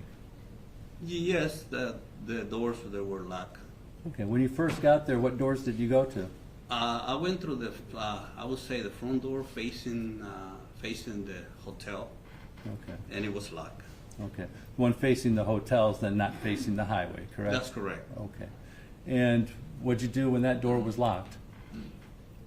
We went around to the other door, which is facing the lake, Okay. where the ATM is. All right, where the ATM is. What'd you do at that door? We tried to open it, and it was locked too. Okay, well, anything that you're thinking is the bank closed, or what's going on? What are you doing to try to figure this one out? Well, I thought it was a drill, something they were doing, something maybe. Why So- were you thinking that? Well, because some companies do, and to me, it didn't surprise me, that it was closed. Maybe I'll say maybe a few minutes, half an hour, 20 minutes, but nothing came to my mind, nothing else. Okay. Did you do anything further? Did you just wait there? Did you try to find out if the doors were going to open up? Did you see if any employees were there? At that moment, the only thing that I recall is two officers they were approaching, Okay. and but I looked through the window. What'd you see? I saw some person laying on the floor, and then there was a desk in between. There was another gentleman on the other side. When you And, say another gentleman and stuff like that, could you tell who the people were that were laying on the floor? I didn't. I saw them laying on the floor, but I didn't see their faces. They were facing down, Okay. and there was another gentleman, a male, on the other side of the desk. Okay. And what was he doing? He had a phone. He was calling, I guess. And was he standing, walking, kneeling? He was standing, Okay. And for about how long did you look at him? probably less than a minute. Did he respond or react to you at all? No, not at all. Okay. Did you see a firearm at all in his hand? No. Did you see a cell phone at all in his hand? Yes, I did. Law enforcement had already responded at that point? At that point, two officers came in, and they told us to leave. Okay. So you leave, or you get away from those doors and you go back to your vehicle with your friend. Is that true? No, I went to the hotel. We went to the hotel across the street. Okay. Law enforcement wanted to speak to you further? Yeah, after, yes. Okay. Did you ever hear any gunshots? No, Okay. Bodies were already laying on the floor, correct? correct. The gentleman was not over the bodies, the way you described it. No, He was moved over, standing. yes, Okay. Perhaps what you saw was on a cell phone, correct? that's correct. Okay. I have no further questions. Tender the witness. No questions? May the witness be released? He's excused, yes. You're excused. Continue to go about your business. Thanks.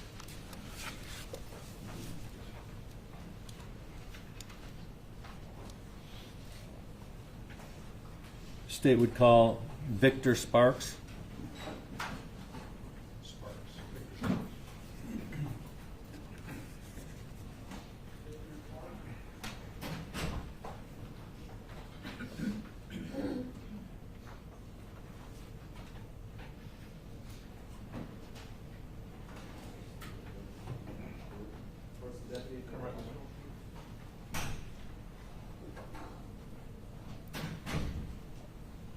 Stand here, raise your right hand, please, Madam Clerk, this morning.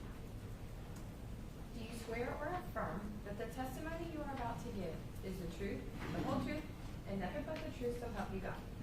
I do. Come right this way, sir. Just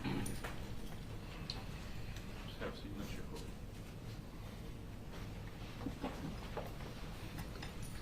May I inquire? Good morning, sir. Good morning. Could you please tell the jury your name? Victor Howard Sparks, Would you spell your last name for the record, please? S-P-A-R-K-S. Thank you. Mr. Sparks, are you still a resident of Highlands County? No. Where you live now? Fife, Alabama. Back in 2019, did you have any connections or ties to Highlands County? We lived here Okay. for 19 years. Okay. What were you doing at that time? Had you already entered retirement or were you working down here?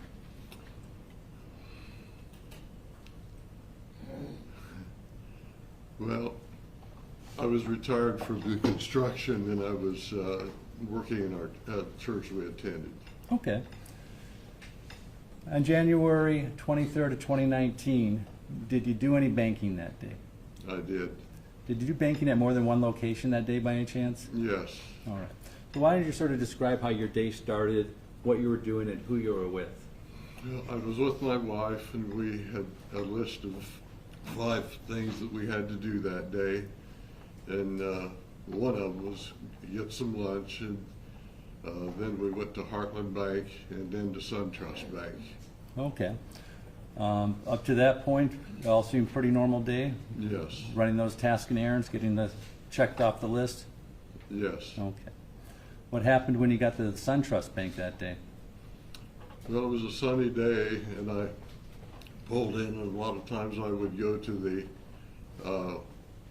door to the west, but because my wife was with me, I pulled around where I could park her in the shade, which was a few parking spaces away from the door. And then I walked up to the door that was by the ATM and reached out and grabbed the door to open it, and it wouldn't open. Okay. What'd you think?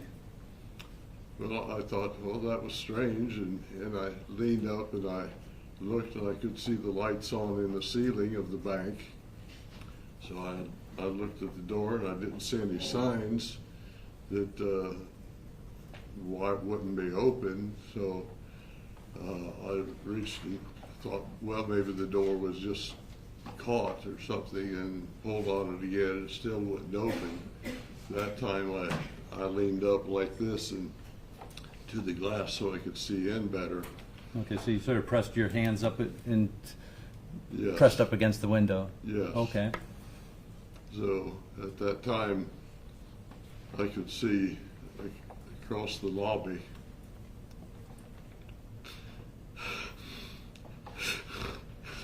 I'm sorry.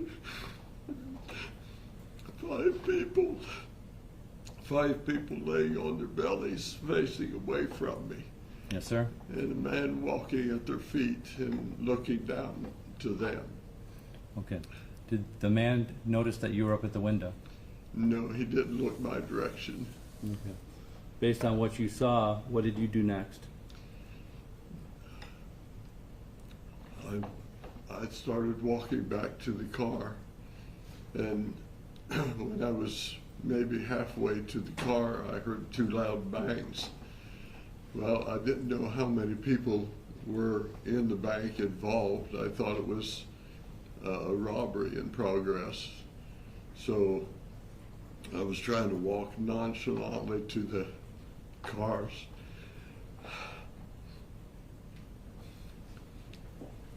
In case somebody else was watching, I didn't want them to think that I saw what I saw. And so there were 2 loud bangs when I was out in front of the brick part of the bank. Mm-hmm. And so I just kept on walking to the car and got in. My wife asked me why I didn't go into the bank, and I said, well, either there's a robbery in progress or some sort of a drill. And she looked around the parking lot and said, well, there's no police cars, so it's definitely not a drill. What did you and your wife do next? Okay, I started the van and backed out, and as I was backing out, I was trying to, my phone had an emergency call button on there, and I tried to call 911 that way, and that wouldn't go through, and I asked her to call 911. Okay. still trying not to show any alarm. And then I pulled off the parking lot and over into the, I believe it's the Marriott next door, whatever hotel that is, and pulled into their parking lot facing the bank. So if before anyone got there, we could get a description of how many people and what they were driving, so we could help law enforcement in that way. Okay. After your wife was successfully through 911, about how long did it take for law enforcement to show up? They told her, please stay on the line till the first officer showed up, and it seemed like it was only about 90 seconds. Okay. Assume law enforcement then came in greater numbers then following that? Yeah, there was one unmarked car came first, and 2 officers got out, started up toward the bank, and then 2 more marked cars came in, and then it was just a flood of law enforcement coming after that. Okay. They needed to control the outside area around the bank? Pardon? Did they need to control the outside area around the bank? Yes, they blocked off all the exits to the road. Were they concerned about your location where you were parked your car as far as distance from the bank and safety? They asked us to move a couple of rows back for our safety, and a little bit later, the sheriff himself showed up and asked him to move people on back further. Okay. So as I was going past him, I said we were the ones that called 911. And that's how you were further identified and were able to give a statement, correct? Yes. Okay. Right. Very good. Now, after that day, not at that location, you couldn't any longer, did you still bank with SunTrust? Objection, relevance.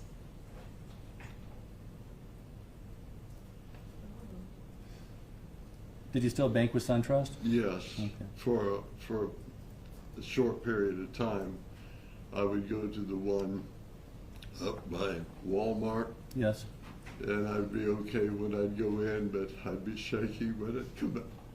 So we finally had to leave and go to another bank. How long did you still live in Highlands County after all this happened? Objection, relevance. We left Highlands County and went to where we're at now in October.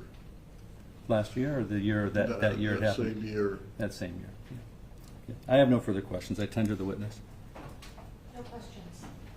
May the witness be excused? He may.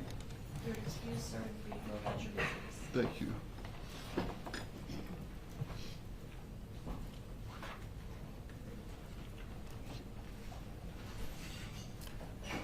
Today we'll call Deanna Sparks.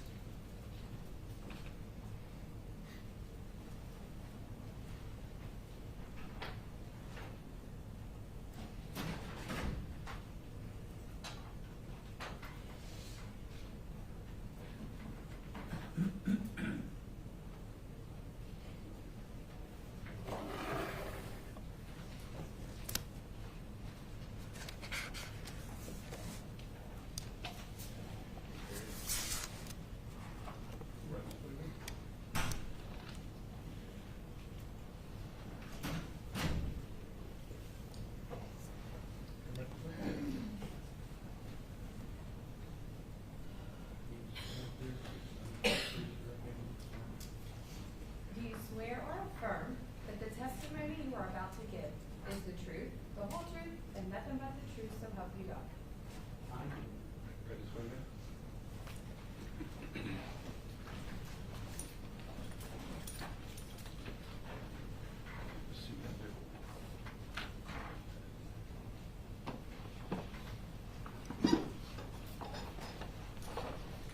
May I inquire? Yes, you Good morning. Good morning. Could you please introduce yourself to our jury? I'm Deanna Sparks. We just spoke to a gentleman. Dick. Dick. That's my husband. Okay. We've been married 61 years. Or 60 years. 60 years. We just did it. My brain. Very good. I'd like to talk to you, take you back to 2019, January 23rd of 2019. We've already spoken with your husband, but I want to hear it from your perspective. Understand you guys were running some errands that day. Is that true? You have to answer me one way or another. Yes, Yeah, okay, I'm thank sorry. you. It's okay. That's how we normally talk, is we just nod. Sometimes we go, uh-huh, and stuff like that. So, you're running some errands with your husband, and you get to the SunTrust Bank. Yes, that was the last place on our list.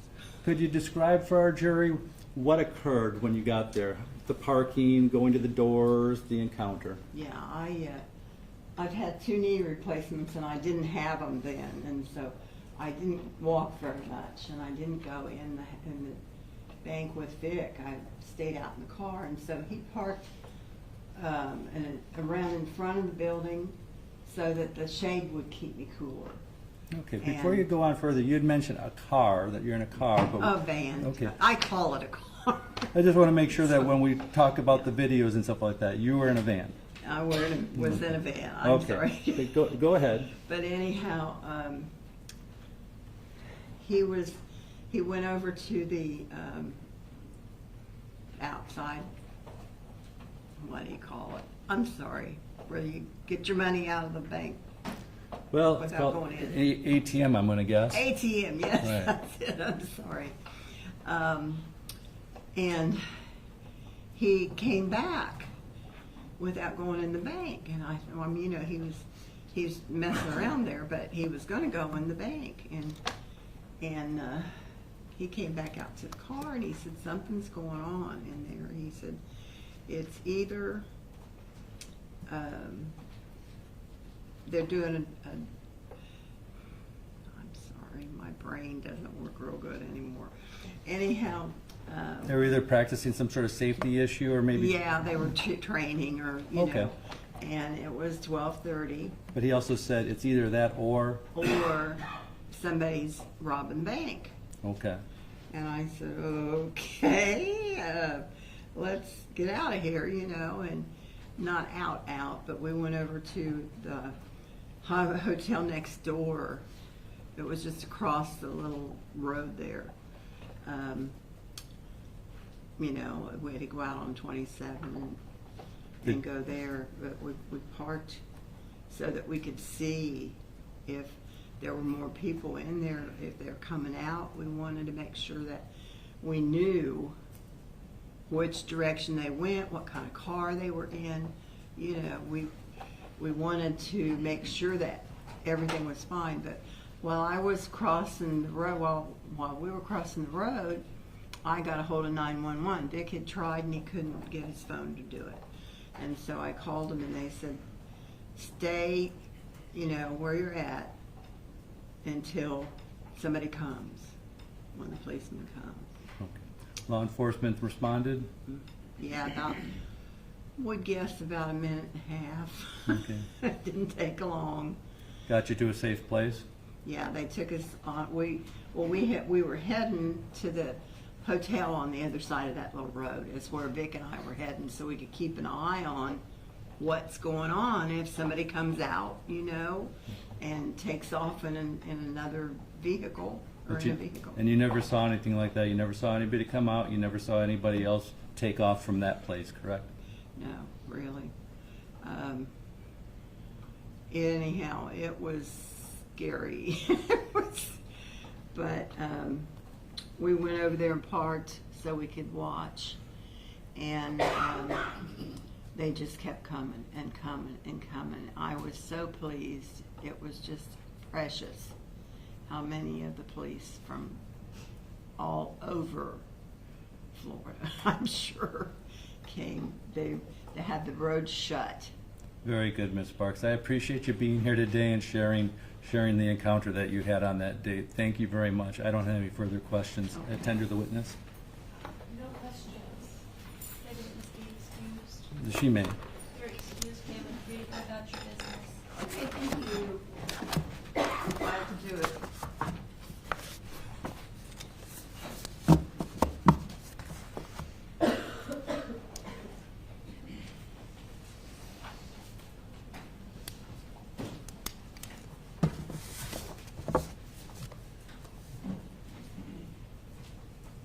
Take calls, Chris Carr.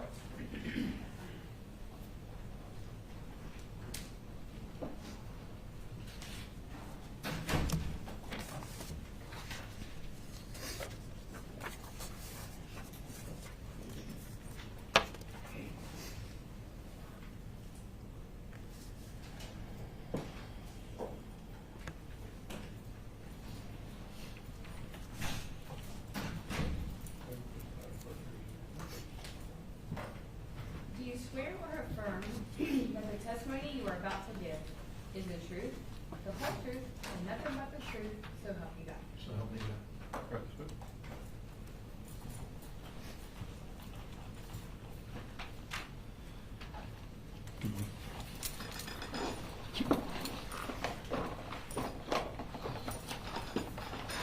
Good morning. Morning. Please state your name and spell your first and last name for the record. James Carr, C-A-R-R. I go by Chris. How are you employed? I'm good. Sorry, how are you employed? I'm sorry, I didn't hear you. No problem. I'm a deputy with the Highlands County Sheriff's Office. How long have you served in law enforcement? 37 years. Can you describe your background in law enforcement? In 1986, I became a police officer in Palm Beach County, Florida. While there, I was a road patrol officer, a field training officer, a detective, and then a sergeant. Other than regular road duties, some of my responsibilities were to conduct the background investigations on our new hires. I conducted internal affairs investigations, and I was an evidence custodian. In 2006, I came over to Highlands and joined the Highlands County Sheriff's Office. Since I've been here, I've been a road patrol deputy, a field training officer, a detective, in our criminal investigations unit and our special victims unit. And my current assignment is a bailiff here at our Highlands County Courthouse. Now, directing your attention back to 2019. At that time, did you also have additional duties as a crisis negotiator? Yes. What is a crisis negotiator? A crisis negotiator is a law enforcement officer who's got specialized training to diffuse dangerous situations and bring them to a peaceful, nonviolent resolution. Can you describe your training in that field? I started in 2012 when I got selected to come aboard on the crisis negotiation team here in Highlands. I attended in 2012 the initial 40-hour course to be certified as a crisis negotiator. Since then, I've continued my education by going to classes, conferences, and seminars that relates to negotiations, hostage situations, veterans in crisis, subjects with dementia, elderly and youth mental health, several scenarios on our own crisis negotiation team to include joint training with our SWAT team. And I've attended several 40-hour courses that have been sponsored and put on by the Florida Association of Hostage Negotiators, which is a statewide organization. In 2019, I became the Region 7 Training Director for the Florida Association of Hostage Negotiators, where my job was to provide training to negotiation teams here in Highlands, Hardee, Sarasota, and Manatee counties. And how did you become involved in the instant case? I was working here at the courthouse. I was contacted by, I believe it was our captain, then at the time our lieutenant, and told that there was a situation, information was still coming in, but a situation was going on at our SunTrust Bank in Sebring.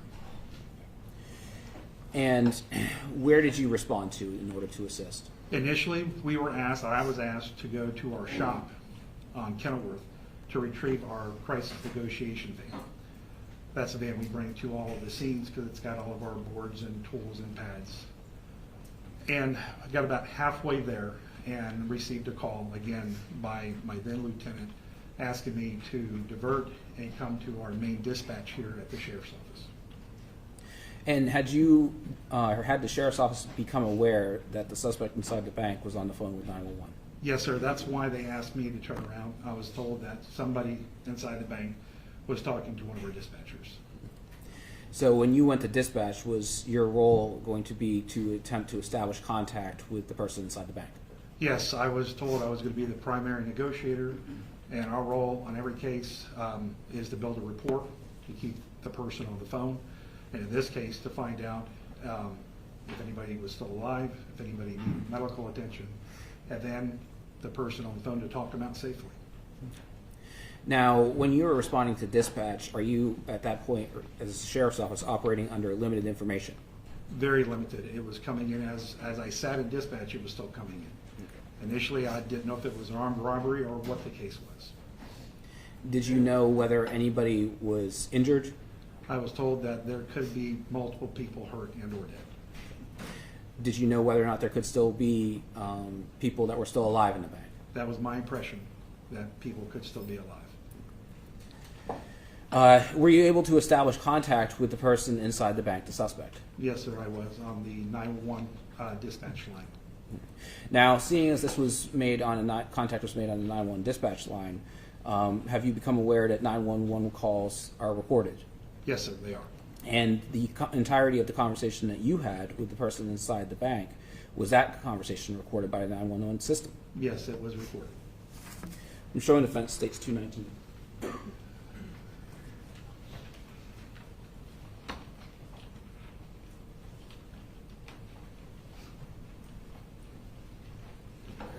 I'm showing you states 219. Do you recognize that exhibit? Yes, sir, I do. How do you recognize it? My initials, CC, and again, I go by Chris, and the date of June 4th, 2024 is my handwriting. Did you have an opportunity to listen to the contents of that CD on an earlier date? Yes, sir, I did. And is it a true and accurate copy of the conversation that you had on January 23rd of 2019 with Yes, the sir, suspect it is. inside the bank? State would move states 219 in the evidence. No objection. I've been received as exhibit 219.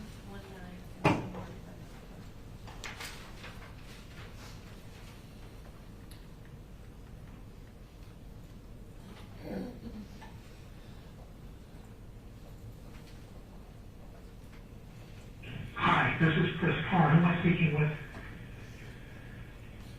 Hello? Hello? You don't want to say your name? That's okay. That's okay. My name is Chris, and I'm a deputy with the sheriff's office. And they asked me to come up to dispatch.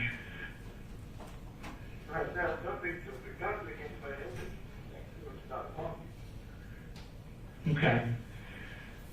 All right, well, can you catch me up a little bit? I know they told me you're at the SunTrust Bank.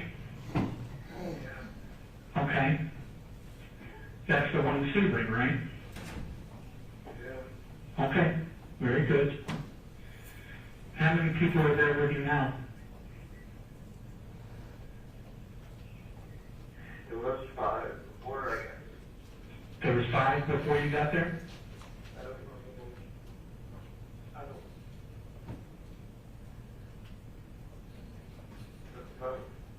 Take a deep breath.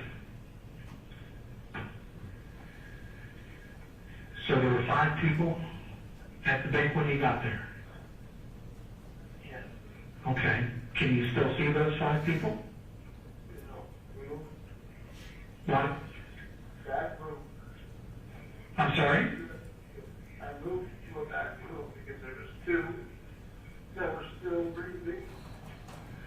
Okay. I was trying to get away from thinking, come in, trying to get them, because I know I'm strong what I did. So are you telling me that the voices in your head told you to do this? If somebody did this stuff, I don't know why that. Okay. But the voices aren't talking to you right now, just me and you? No, it's talking. Quiet now. Together. Hold on a second. Is there a way to turn the volume off on the phone? All right, so the 5 people are still in the bank and you went to a back room? Yeah. Okay. What do you have, a cell phone or are you on one of the bank's phones? On a cell phone. On a cell phone, okay. Okay. Are you hurt? I want to be. Yeah. You, want to be?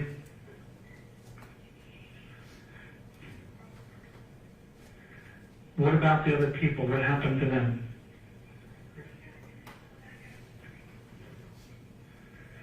Shot them. Okay. When's the last time you saw them? How long ago?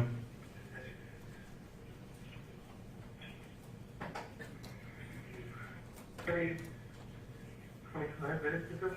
Okay. All right. And I moved. This is what I saw. There was two that were still breathing, not very well, but Okay. Do you know where they were shot? no. Okay. I would imagine the lung side they were choking. Okay. Is it okay if I ask you what they were shot with? 9mm. Okay. That's what you have as a 9mm? Yes. Okay. All right, well, you're doing good. Just keep talking to me. And I'll see if I can help in any way. But right now, it's just important that we keep talking if you're okay with that. Would that be okay? I don't You don't know? Well, is there anything, I know this sounds silly, but is there anything I can do that will help you out? If the voices stopped, then that'd be great. If the voices would stop? Yes. Okay, well, again, I'm going to ask some questions, but if I ask a question that you don't like, then it's okay to say, Chris, I don't like that question. Is that okay? Sure. Okay, because I don't want to do anything that's going to make you think I don't respect you and that you've got a serious problem going on and that you need some help. Okay? All right. So let's go back a little earlier in the day before you got there. What did the voices tell you? Today. Do it today. Huh? Do it today. I'm sorry. I didn't hear you. There's a lot of commotion going on up here because a lot of people are worried and they're also worried about you. So if I ask you to repeat yourself, it's not because I'm writing stuff down. It's because I'm having a hard time hearing you. I'm up in the dispatch room. So what did the voices say before you got there? Do it today. Do it today? And that was the shooting? Okay, but you're okay? Other than the voices, are you okay? Well, I know you said that, Bo. But I just want to make sure that you're not bleeding or anything like that.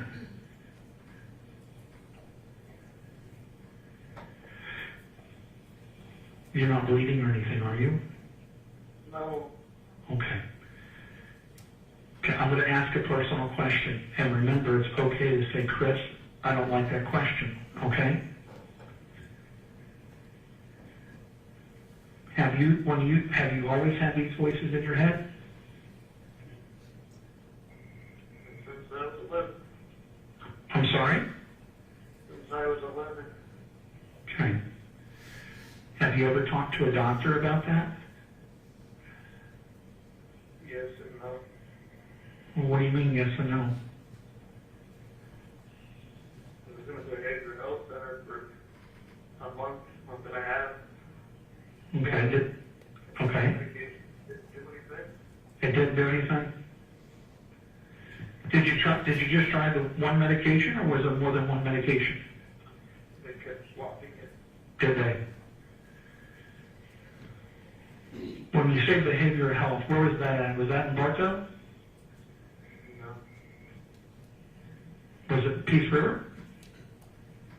No. Okay. Remember, you can tell me you don't want to answer a question. I'm here to work with you. Okay?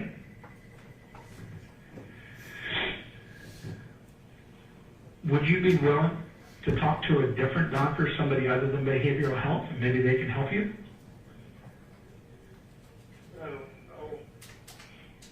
No?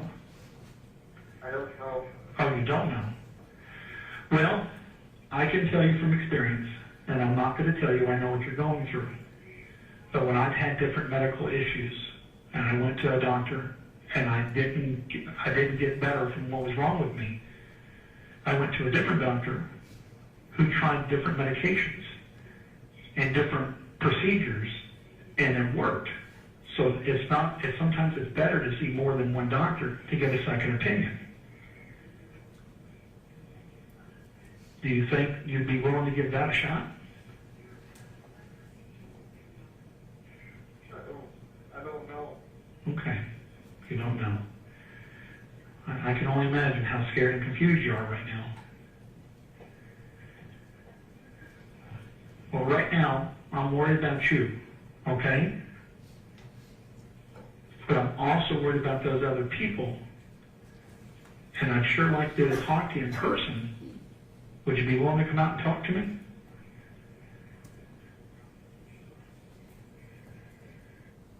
I don't know what they'll do.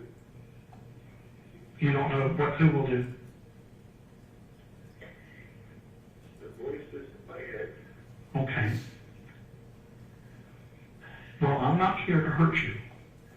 And neither are any of my people that work at the sheriff's office. We'd like to get those 5 people out of the bank, and then we'd like to get you to somebody you're comfortable with to talk to. Now, you'd have to give up your gun, and then we'll get you somewhere, not the jail, but we'll get you to a doctor that can talk to you. What do you think about that? The only thing that's keeping them quiet is the gun. I'm sorry? The only thing that's keeping them quiet is the gun to my head. Well, I don't want you to hurt yourself. It's loud again. I can't. Well, who's telling you to put the gun to your head? Is it you or the voices? All of them. No, who's stronger? Are you stronger or the voices stronger? I imagine the voices are what it is. Well, we got to talk about how you can become stronger than those voices.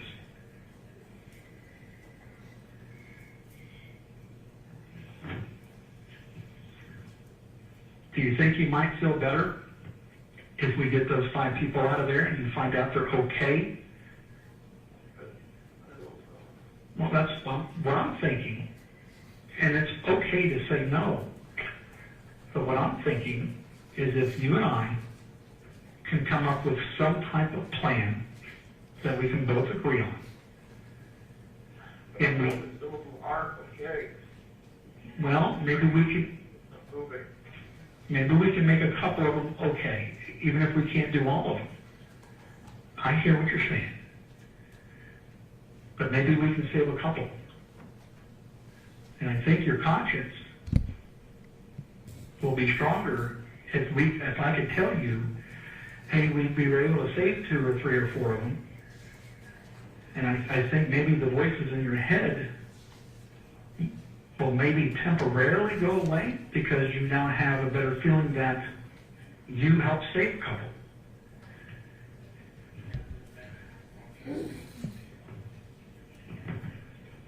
What do you think?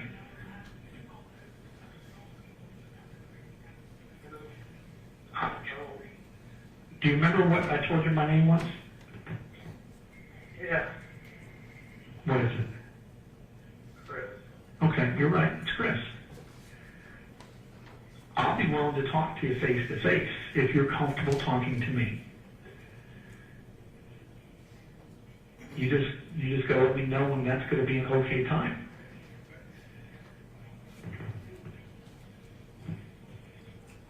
I don't know as soon as they picked the gun off my head, they started screaming again. It gets really hard to think. Who's screaming? Is it the voices or the people up front? Voices. Well, I think the voices are a little concerned that you're becoming stronger And they might be afraid that you're going to be stronger than them. And I'm hoping that's the case. You know what I'm saying? No, it doesn't feel like it. Well, maybe not like this second.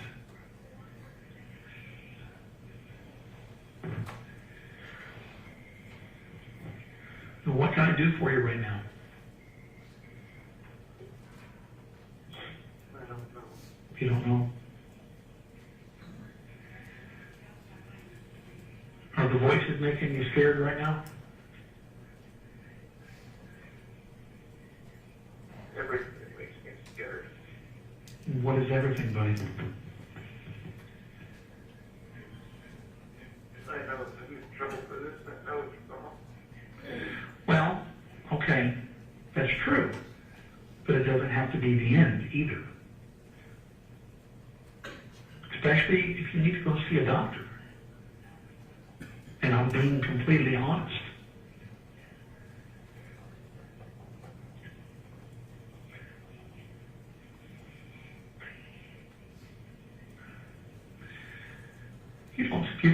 I'm trying to pick up on your accent. You don't sound like you're from this area. Okay, not originally? No. Okay. Well, let me take a stab at this. Are you from the East Coast of Florida? No. No, okay. I'm from West Palm Beach originally. You kind of sounded like you might be from West Palm.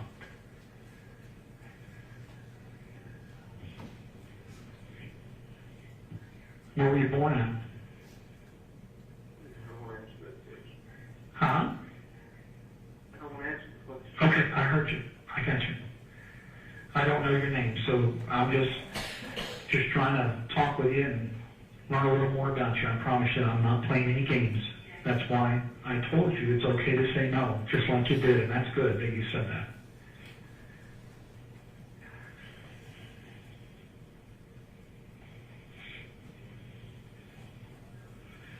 Well, I'm going to keep talking to you if it's okay. I'm not as long as that's my teeth up. Well, just stay on the phone with me, okay? That's what I mean. My phone is 15%. Do you have a battery charger with you? Well, I'll tell you what. If for some reason your phone dies and I need to call you back, I have a number for the bank line. And I can call the bank. Maybe you can pick up the phone from the bank. And that way we can keep talking. Would you do that if your phone runs out of battery life?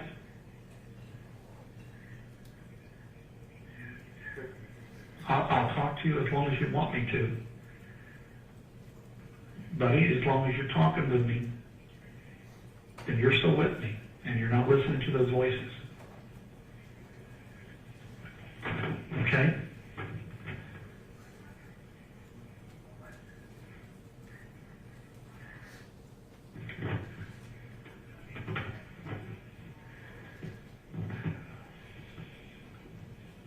Well, how did you get to the bank today? I know the voices told you to go there and to do it. That's what you told me, right? Today's the day to do it? How did you get to the bank today? I drove. You did drive? Okay. What did you drive there? The vehicle. The vehicle? Huh? Right outside the door, facing the highway. I can't hear you. I'm saying, say it again, bud. The vehicle that's facing the door, it's facing the highway. Okay. Is it pulled in or backed in front of the door? Hold it. Pulled in? Okay, so it's the one facing the highway? The door is facing the highway, yeah. Oh, the door. So you're in front of that your car's in front of that door? Yeah. What color is your car? Black. What color? Black. Well, I got you August from. I thought you lived on the East Coast because you drive a red car. Okay. Check yourself for me. How much battery life do you have? 12. You have what, 12?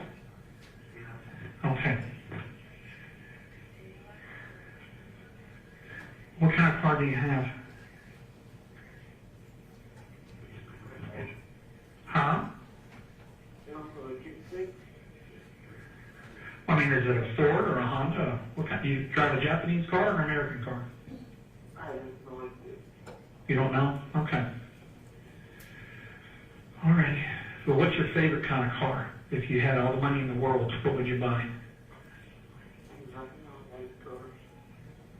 Well, don't tell me you like motorcycles. Well, how would you get around then if you don't like motorcycles or cars? Oh, okay. All right. Well, when your phone goes out, I'm going to call the bank, and it's going to be me, okay? Now, the number, if there's a caller ID, will probably show sheriff's office, or it might even come up blank, but I promise you it's going to be me, Chris. Okay? Now, if that happens, and you see those people, I don't want that to scare you. I just want you to talk to me. There's a phone next to me, but I don't know if it works or not. Yeah, well, we'll find out if I have to call. But there is a phone next to you? Yeah. Okay. Just, will you promise me that when your phone does go out and I call back, you'll pick up whatever line's ringing? If it's anybody else other than me, then you hang up. Because I'm going to be the one talking to you if you're okay with me.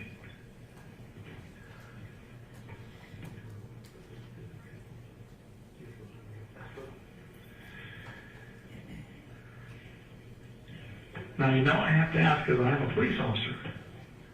I'd really like to be able to see how many of those people we could save.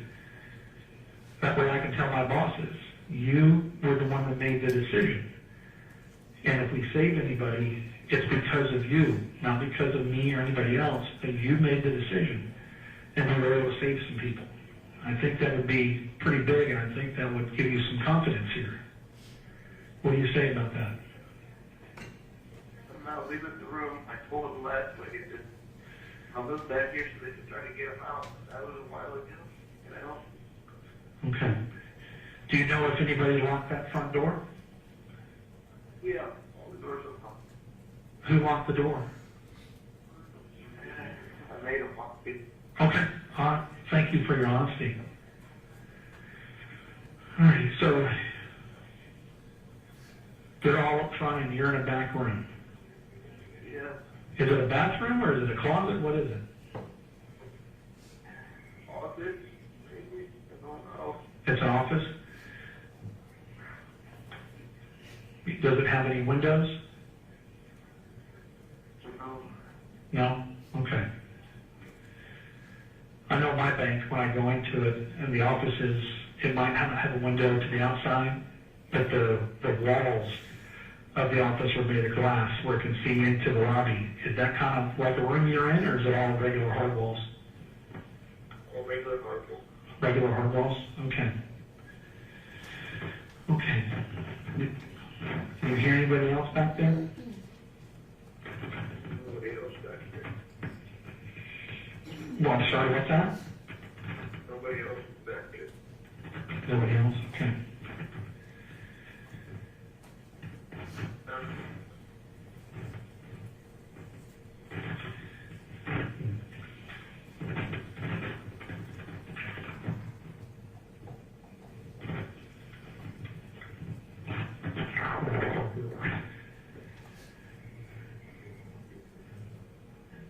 Let me ask you this, because I really think, and I know I don't know you, okay?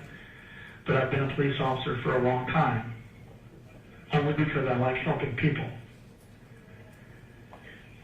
Would you be willing to come to the front door and unlock it and come out with your hands up so we can get you some help and save those people?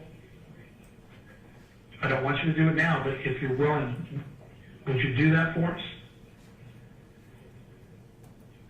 I don't know what they'll do if anybody else. You don't know what you'll do if you see anybody else? I don't know what they will do. Who is that? The police officers or the voices? Boy. Now they're quiet. So Well, I know this may sound silly, but I kind of talk and listen to myself pretty regular. It's called having a conscience. Could you ask yourself or the voices what they think about that? Remember, you'll be saving some people. And we can save you too, because you're worth saving. I don't want to ask them that. Why not? I mean, they can hear you and I talking, can't they? Yes. What are they saying to you?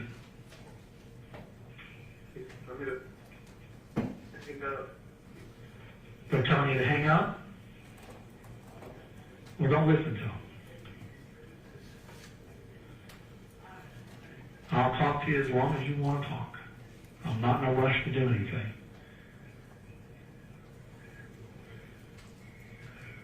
I'm just thinking, kind of thinking out loud here, that later on during the day, when you ask me, Chris, how many people lived, and I'm able to tell you that the majority of them lived because you were willing to help us out, I think that's going to make you stronger.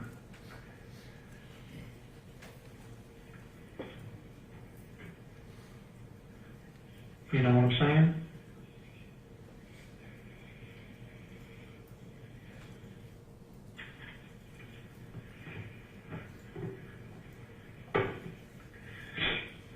What do you think about that?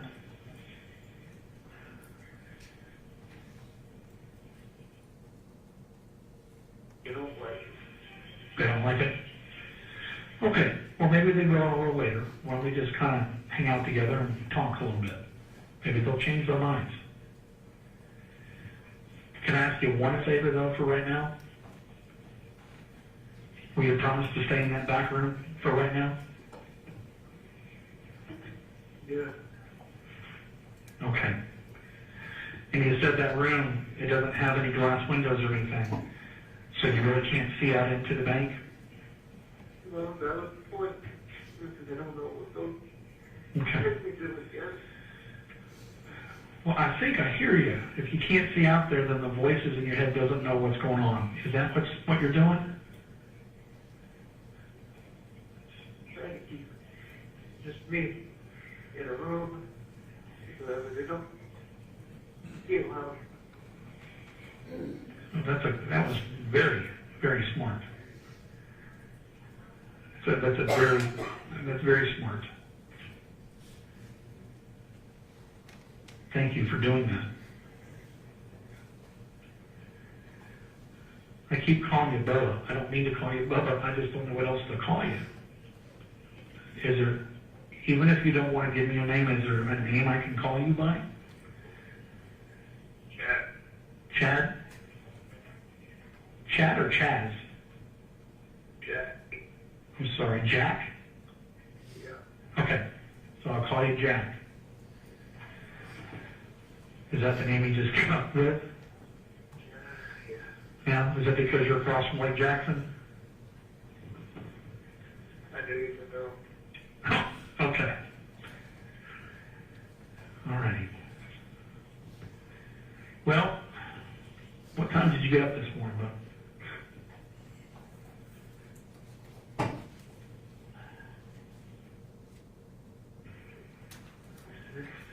I didn't think so. 5 o'clock? What'd you do this morning before you went to the bank? Tried to soap myself. Well, why is that? Keep myself from coming here and doing this. Okay. Well, I'm trying to understand. Let's take a look at your phone real quick. What's your battery life at now? 8%. 8%? Okay. Remember, if I need to call, just pick up the line.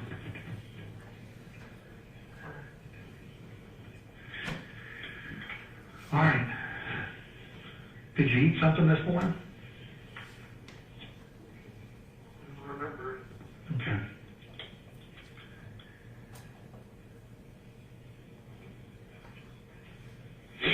there any reason why this bank is important, or is? No. Okay. No. Okay. How long did it take you to drive there? Well, I mean, did it take like an hour, like you came from Orlando, or just a handful of minutes? Not an hour. About an hour or so? No, not an hour. Not an hour. Okay, I just couldn't hear you. Okay. All right. That phone that you said is next to you, is it a regular landline phone that's got a cord, or is it a cordless phone? Cord. Corded? It's got a cord on it? I believe so. All right. Would you look at the phone itself and see if there's any numbers on it, so that way when I call back, I can call your number, the number next to you?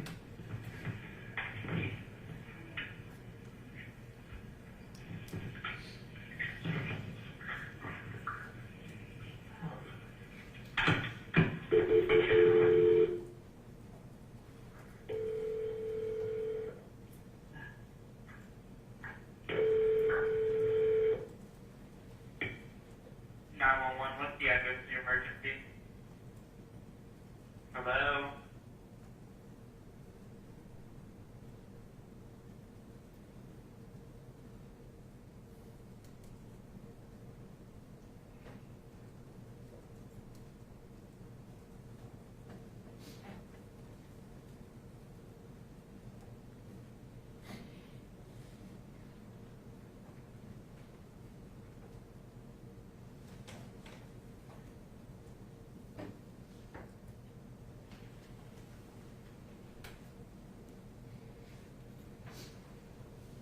Your Honor, there's approximately 30 minutes left of the audio.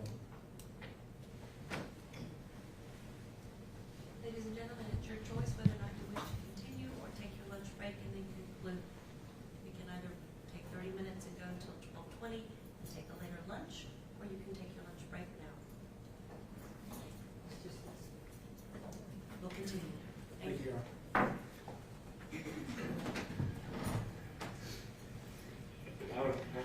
Jack, stand up for me. And just breathe deep through your nose and out through your mouth 2 or 3 times, but do it slow. Huh? Why is that? Can you lay down and breathe?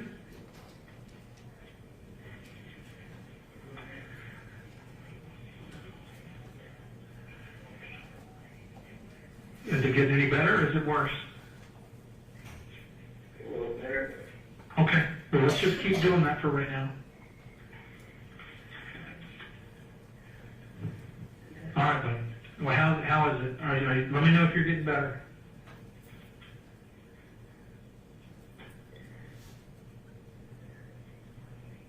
I can hear you breathing. That's a good sign.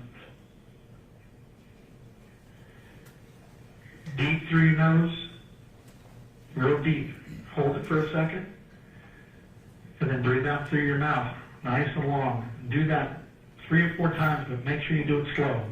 You'll get your lungs reinflated. Right now you got a lot of anxiety going on, and it's going to hurt your breathing. This will help.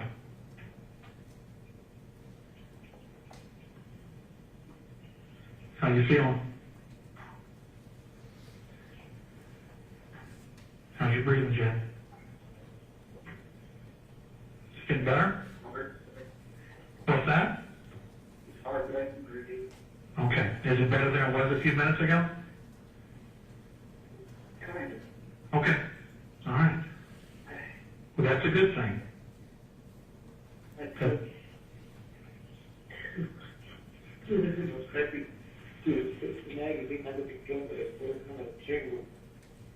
What'd you say? We've got a clip magazine that we can't figure out the chamber, You took the magazine out of the gun? but there's still in the chamber. They're still building the chamber? Okay. Do you know how to rack it back to eject it? Yes, but it got loud. And was it jammed in there? No, it got loud. I needed it to stop. Oh, you can do it slow. We have to do that in the field sometimes. No, the voices got loud. Oh, they got mad at you for doing it? Yes, Okay. I don't have anything else on me to the gun. No, How many bullets do you have? one, Huh? one. Okay.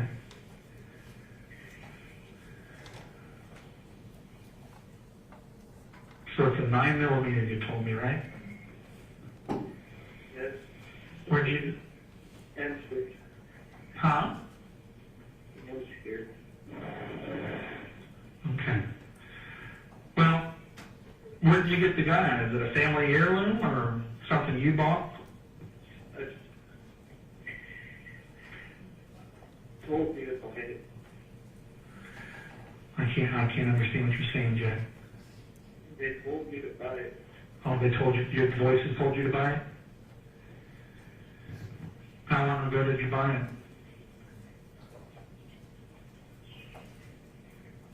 A week or two ago.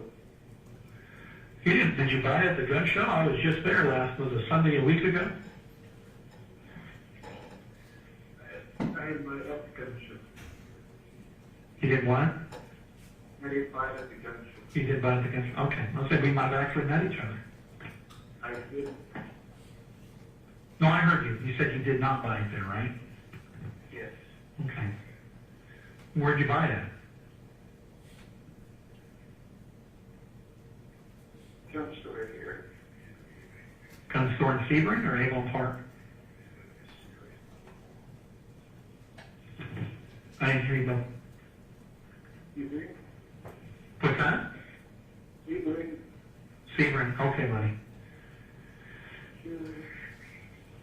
Well, I'm just curious now. How much did they charge you? A lot.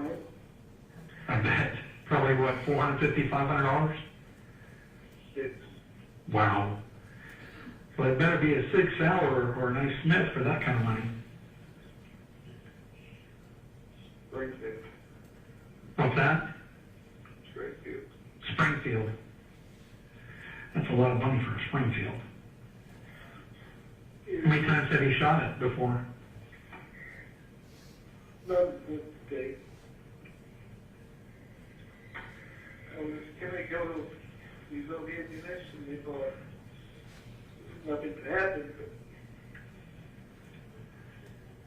but it wasn't going anywhere to do anything like this.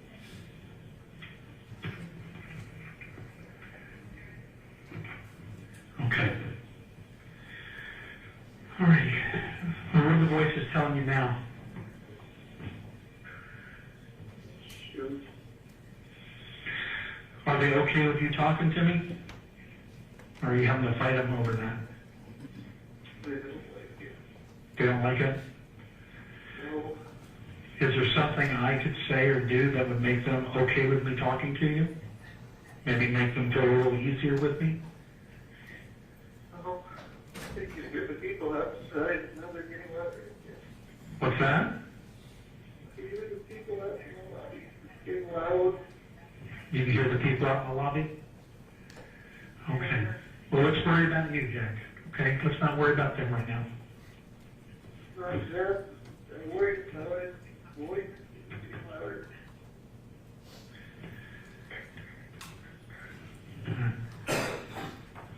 All right. So other than the voices, it's just you in that room by yourself? Good. Okay, Bob. All right. Well, I'd sure like to come talk to you in person. I really would. I think you and I could talk to each other and maybe understand a little better if we could do it face to face. If I was lying to you, I wouldn't have gave you my first name. I don't give that to everybody. You know? Okay. go, Jack? Do you think the voices are... Huh? I didn't hear about your phone. What'd you say? It's on 2%. 2%? All right. Do you want to try, stay on the line with me with this phone that you're on, but go ahead and pick up that bank phone and call 911 and let's see if it comes to my office here. But don't hang up your cell phone. Would you do that for me? Okay, let me know when you're calling. And just when they answer, just tell them it's Jack. And that you need to talk to Chris.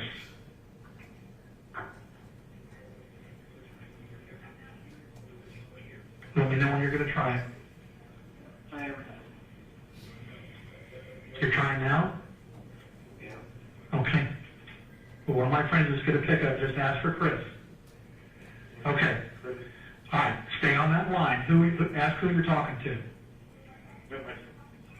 Yes, who am I talking to? Ask her name. What's your name? Okay, I can see Sonia. She's right in front of me. So if it's okay, will you stay talking to Sonia? I'm going to hang up this phone. And then you and I can talk on regular phones and not worry about your cell phone. Is that okay? Yeah. Okay, just give me a couple seconds and we're going to put the phone back over to me. Stay on the phone with Sonia, okay? Thank you. All right, Jack, I'll be right back with you. Hold on, buddy.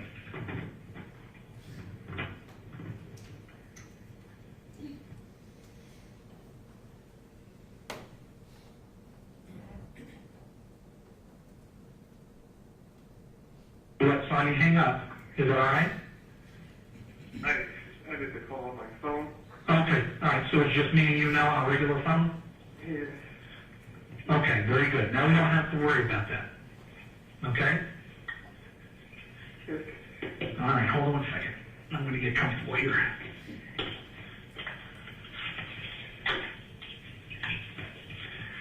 All right, buddy. Oh, don't ever get old and you get a bad back like I got. You ever play any sports?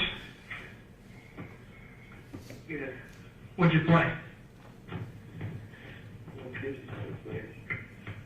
Well, what was your favorite sport?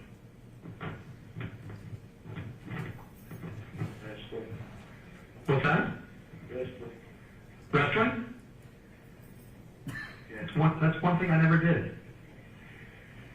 How far did you go in wrestling? Still high school. Yeah? Any colleges look at you? No? Okay. Well, I used to race motorcycles. And now my knees are all torn up, and it's hard to walk. You ever get any injuries in wrestling that makes you hurt now? No. No? Okay.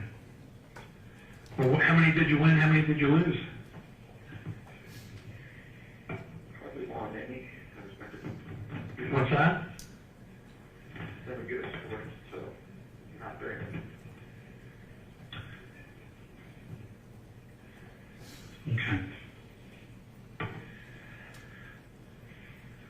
Well, what year did you start wrestling? Freshman, or did you do it all for 4 years? How long did y'all wrestle? It was grade. What's that? It was from 7th to 8th, not to 10th.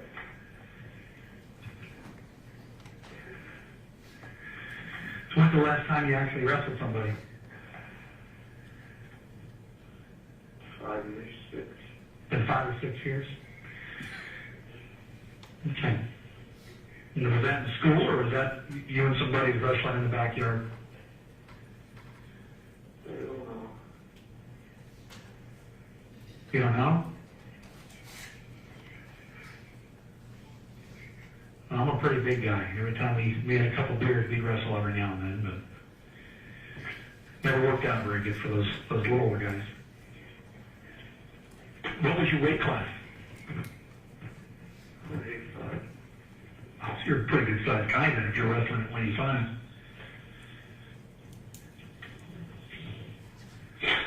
Now, are you like me after you get out of high school? You gained a bunch of weight, or? I gained weight, but I never really got heavy. That's good. So you consider yourself healthy, not heavy. Well, and I'm not in shape or anything. Yeah.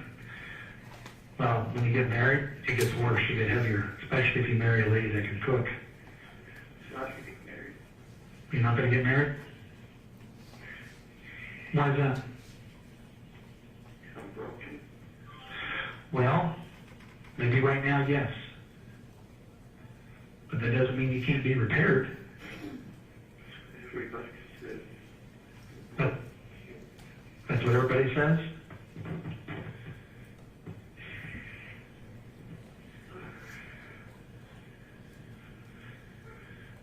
Well, it sounds like you might got a hold of the wrong doctor.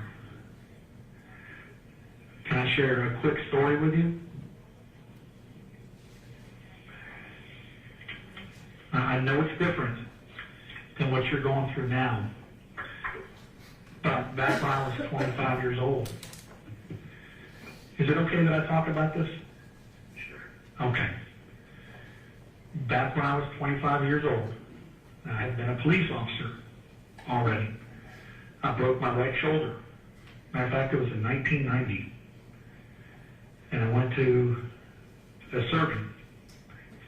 And he told me that I'd have to go to the University of Alabama to have surgery, that my shoulder would never be the same, and my career as a police officer was over. And at 25 years old, I remember crying on the way home thinking what I just started was now over because of a sport. But I went to another doctor. My sister begged me to go. And I went to another doctor, and he says, well, the bad news is that you'll be out of work for maybe 2 months. But the good news is you're not going to have surgery, and your shoulder will go back up to 95%. If I had listened to that first doctor, you and I wouldn't be talking today. I'd be doing something else other than a police officer. The other doctor found a way to fix me. Now, I know that's my shoulder, and that's not you. I'm not trying to be like you. But sometimes different doctors can help, even if we don't think there's any help out there. Sometimes other doctors can help.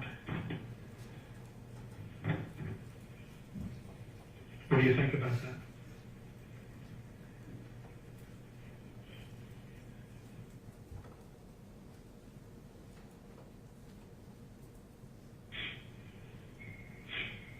What do you think, Jack? Think that statement might have a little truth in it?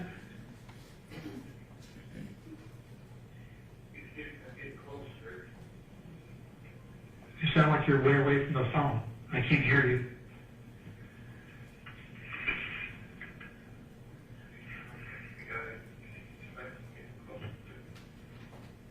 I can't, Jack, I can hardly hear you, buddy. Sounds like the people outside. Well, they're not coming to talk. If there's anybody there, they're not coming to you. Because you and I are talking on the phone. Not unless you're ready to talk to somebody in person.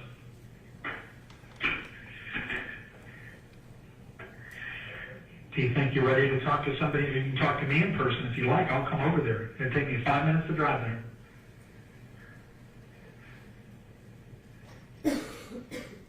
What do you think? How will I know it's you out there? Huh? How will I know it's you out there? Because I'll describe me, and I'm going to tell you something on the phone that's only about me, like a code word, because you and I are the only ones on the phone, and I'll describe me to a T.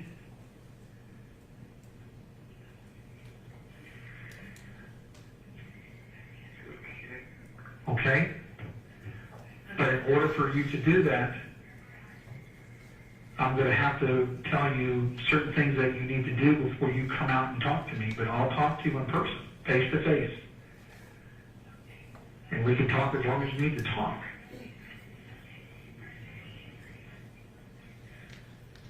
I would just need to know if you're more comfortable coming out the front or the back. And I would just tell you how I need you to come out. Because I don't want to see you, I don't want anything to happen to you.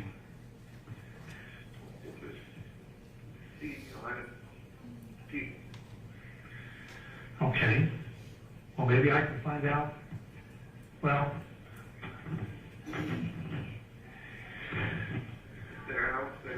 okay. Well, but I'll find out. But if somebody came in to get those people, Is they're telling me to step up, my hands up. who is? The people at the time. Now, stay in that room for right now. Don't listen to them. Okay? Unless you're ready. But I'd rather tell you, I don't want you to come out unless I tell you how to come out so that I know you're going to be safe. Right now, it's me and you on the phone. They're telling me to go outside. Well, hold on a second. Don't be scared. You're with me. And they're not going to come in that room. They're not going to come in that room. It's just me and you on the phone. That's why I made sure that we had a phone that worked so you and I could keep talking. If I didn't care, I wouldn't have done all that. Okay? They're telling me to follow their commands and step up. My hands up my head with nothing in my hands. Okay, hold on one second. I'm not going to hang up or anything, but let me find out what's going on. All right, they're out there. I don't know why they're talking to you, but they're waiting on me to tell them it's okay and that you're going to come out. But they're not going to come in unless you tell me, Chris, I'm ready to come out, and I'm going to drop my gun on the ground and then walk out with my hands up. And then if you do that, I'll drive over there and talk to you. But right now I need you to listen, if you will, Jack, to me and not to them. Right now, you and I are what's important, not those guys out there. It's about me and you. But actually, it's all about you, Jack.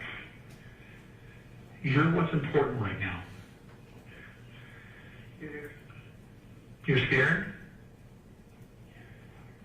I'm not going to let anything happen to you, Jack. But you got to promise me when you're ready, you're going to be smart and do what I ask you to do. Okay? Will you promise me that? Yes. Okay. This is what I want you to do. And I don't want you to do it till I tell you to. Actually, let me ask you this. What is your favorite color in the world? Do you have one? What is it? You say color? Color. Black. Black? Okay. We're going to talk a little bit longer. Okay? But when you're ready, I'll say the word black, and you don't do anything until I say the word black. How about that? That'll be our go-to word. Does that sound okay? I just want to hear what. What's that? That's what you said. When you and I, we're going to keep talking, just like we are now. Don't listen to those guys out there. Just you and I will talk, okay? When we get done talking and you're ready to step out so I can meet with you, I'm not going to ask you to step out till I say the code word. What is our code word? What did we agree on? What? Okay, so you're with me, right? Yeah. Because this is what I'm going to ask you to do, but don't do it until we say the code word. I need you to put the gun away from you on the ground. And when I tell you it's okay to give you the code word, I'm going to need you to come out, and I need both of your hands raised way above your head, as high as you can get your hands above your head, and then walk out. But only once we say the word. And then some of my friends will be there, and they're going to give you directions. Okay? They're going to come up to you, and they're going to hold on to you until I get there to talk to you. What do you think about that?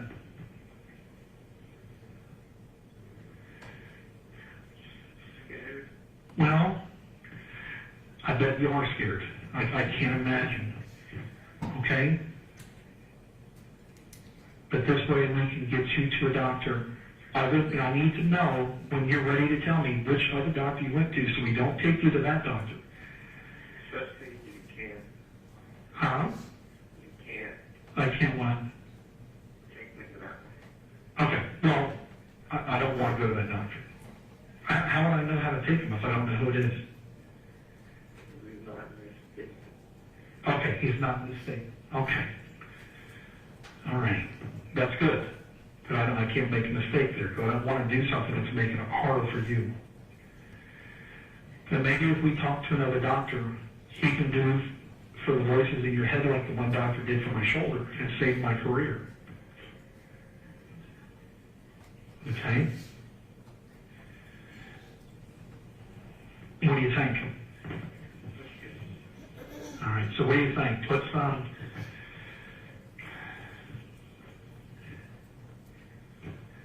why don't you tell me, in that room where you can put that gun where it's not hidden, is there a desk there? Yeah, but the phone's on it. The phone's on the desk? That's fine. Are you sitting on the ground or are you sitting in the chair? The chair. Okay. Put it with the rest of my stuff. I can push it off of the chair. That's on the other side. Could you? Okay. Well, look, can you let me know when you put that gun? What, do you got a bag with you? No. What other stuff do you have? All my stuff. Okay. Yes. Fine. Well, I need to know where you're going to put it.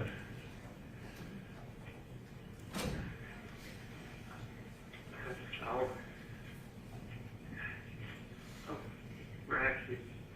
What's that? I'm going to rack it so there's no fool in it before Well, don't worry I about put the other chair across the desk. it. Okay, let me know when you're done with that.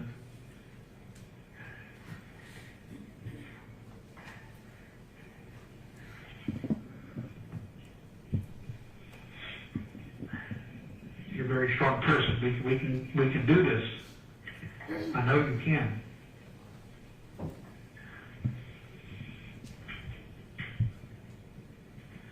I've met a lot of people and talked to a lot of people in my life, Jay. You seem like you're pretty strong. Yeah, for somebody who can hardly stand right. What's that? For somebody who can hardly stand right now, it's a lot. I can't imagine what you're going through. I'm not going to pretend to.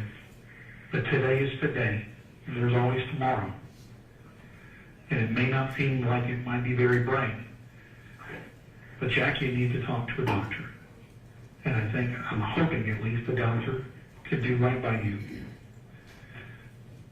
That's what my hope is. Would you like it if the voices weren't there? What's that? It's on the chair. Okay. So how far are you away from the door? Which one? Well, I'm not sure. I'm not there. Don't walk out any door yet. But I guess the door that leads out to the front, where you can walk out the front doors. So how far are you, the door in the office, how far away are you? So, one on my right. Okay. Maybe 6 feet. The other one's about 10, but it's towards the chair, so I put everything on. All right. Is the gun put away with the other stuff so you don't have any other weapons on you? There's nothing off key. Okay, no knives? I carry a pocket knife. Any knives or anything? It's in the chair, too. It's in the chair. So no ammo, no knives, no razors, nothing that could be even mistaken as a weapon. Okay. Well, how you feeling right now? You ready to take some steps out that door and meet some of my friends? I can't stop shaking. Well, hold on. Let's take a deep breath in. Do what I asked you. Breathe through your nose. I want you to feel comfortable. Okay? Breathe through your nose deep and hold it for a second or two. And then exhale. Can you do that a couple times for me?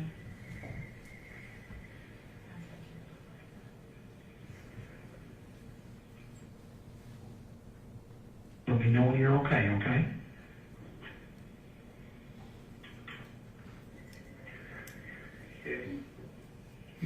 How's your hands now? Are they a little better? I'm sure they're still shaking.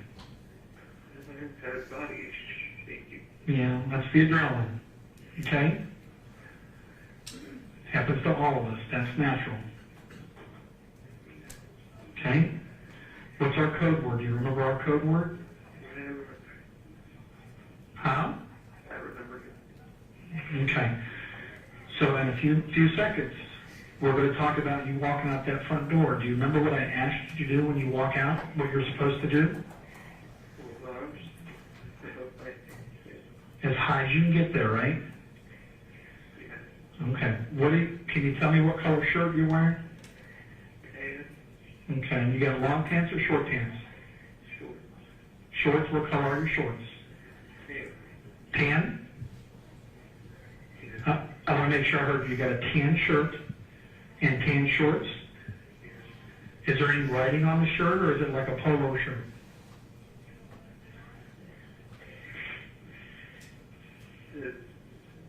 To the wicked. Huh? Says death to the wicked. Death to the wicked? Okay. As for. All right. You got a baseball cap on or anything like that? Just glasses. Sunglasses or reading glasses? And also I can see. Okay, they're like what I wear. Regular glasses. Okay. All right. How's your breathing doing? Breathe, but it hurts. Okay, that's the anxiety. All right. Well, what do you think? Is it time for us to say the code word? I think you can do this. You're going to meet a couple of my friends, and I'm going to drive over there. What's my name again? Chris. Okay. I'm an older guy. I'm a deputy. I wear a uniform. Okay, and I got long sideburns, and I got a gray chin hair, kind of like a goat has long chin hair. And I wear glasses. Okay? So I'm going to come over there to talk to you as soon as I know that my buddies are talking with you face to face, but I'm going to drive over there. Will that be okay? Yeah. You're very brave, Jack. Okay, you ready? Because when I say black, I want you to count to 5 after I say black. Actually, we'll count to 10 after we say black. And then I want you to go really super slow. As soon as you open that door, I need you to immediately put your hands up in the air and start walking towards the front entrance of the bank. Okay? The door first. Yes. Come out really slow. My guys will see you, and as long as you listen to them, everything is going to be fine. Okay? Now remember, I'm going to say the word, then I'm going to wait 10 seconds. Okay? Hanging up or just put it up on the down? Just put the phone down. Don't worry about hanging up. All right, so you ready, buddy? You can do this, and I'm going to meet you here in a few. Okay? Say the word for me, and I'll say it with you. You can do it. All right, you ready? I'm going to say it. Will you say it with me? Yes. All right, ready? 1, 2, 3. Let's say black. You say it for me.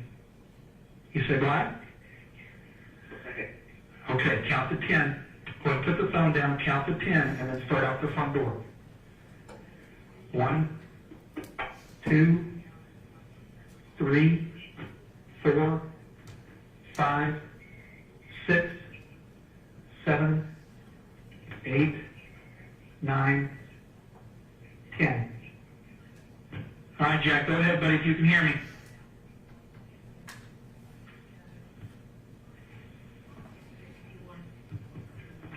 Jack, listen to him.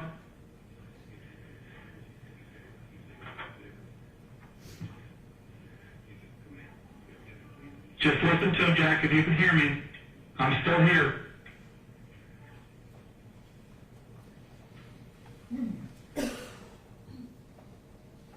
All right, Jack, listen to him if you can hear me. They're not going to hurt you. Jack, they're my friends, buddy, I promise you. They're not going to hurt you.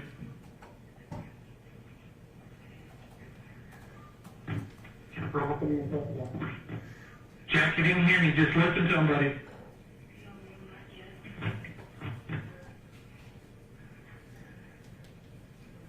Jack, you're doing great. Listen to him, buddy. If you can hear me, keep going, buddy. You're doing well.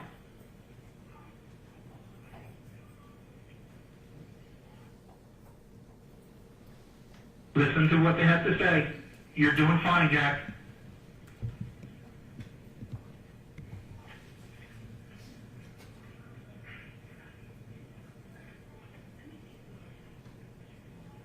I think you're doing good, Jack. Keep listening to him.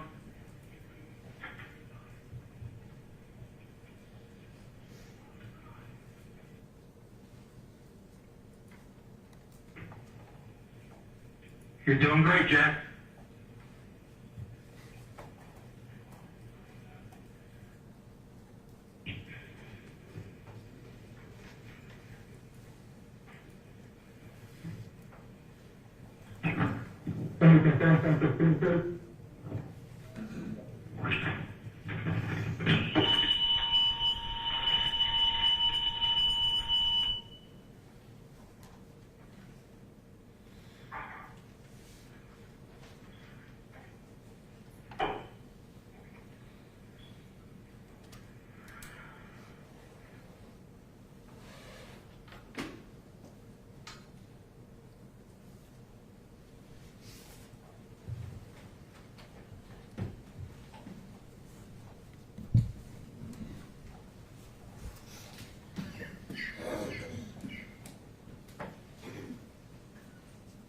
Attend the witness.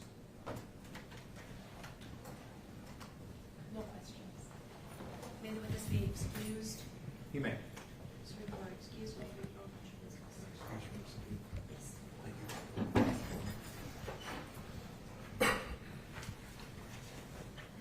Ladies and gentlemen, we're going to take our lunch break. What I'll ask you to do is take your lunch, go about your business, return at 1:30 down in the ADA area where you gather in the morning, and follow bailiff's instructions about when bringing you back up. Do not discuss the case or allow anyone to have any contact with you regarding the case. Thank you very much. All right, thanks to the jury.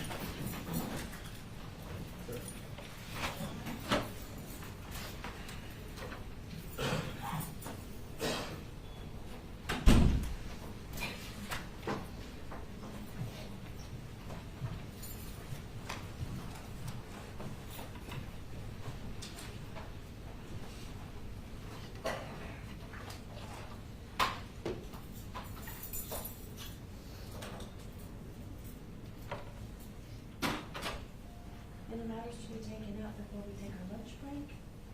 None for the state. None from the defense. Thank you.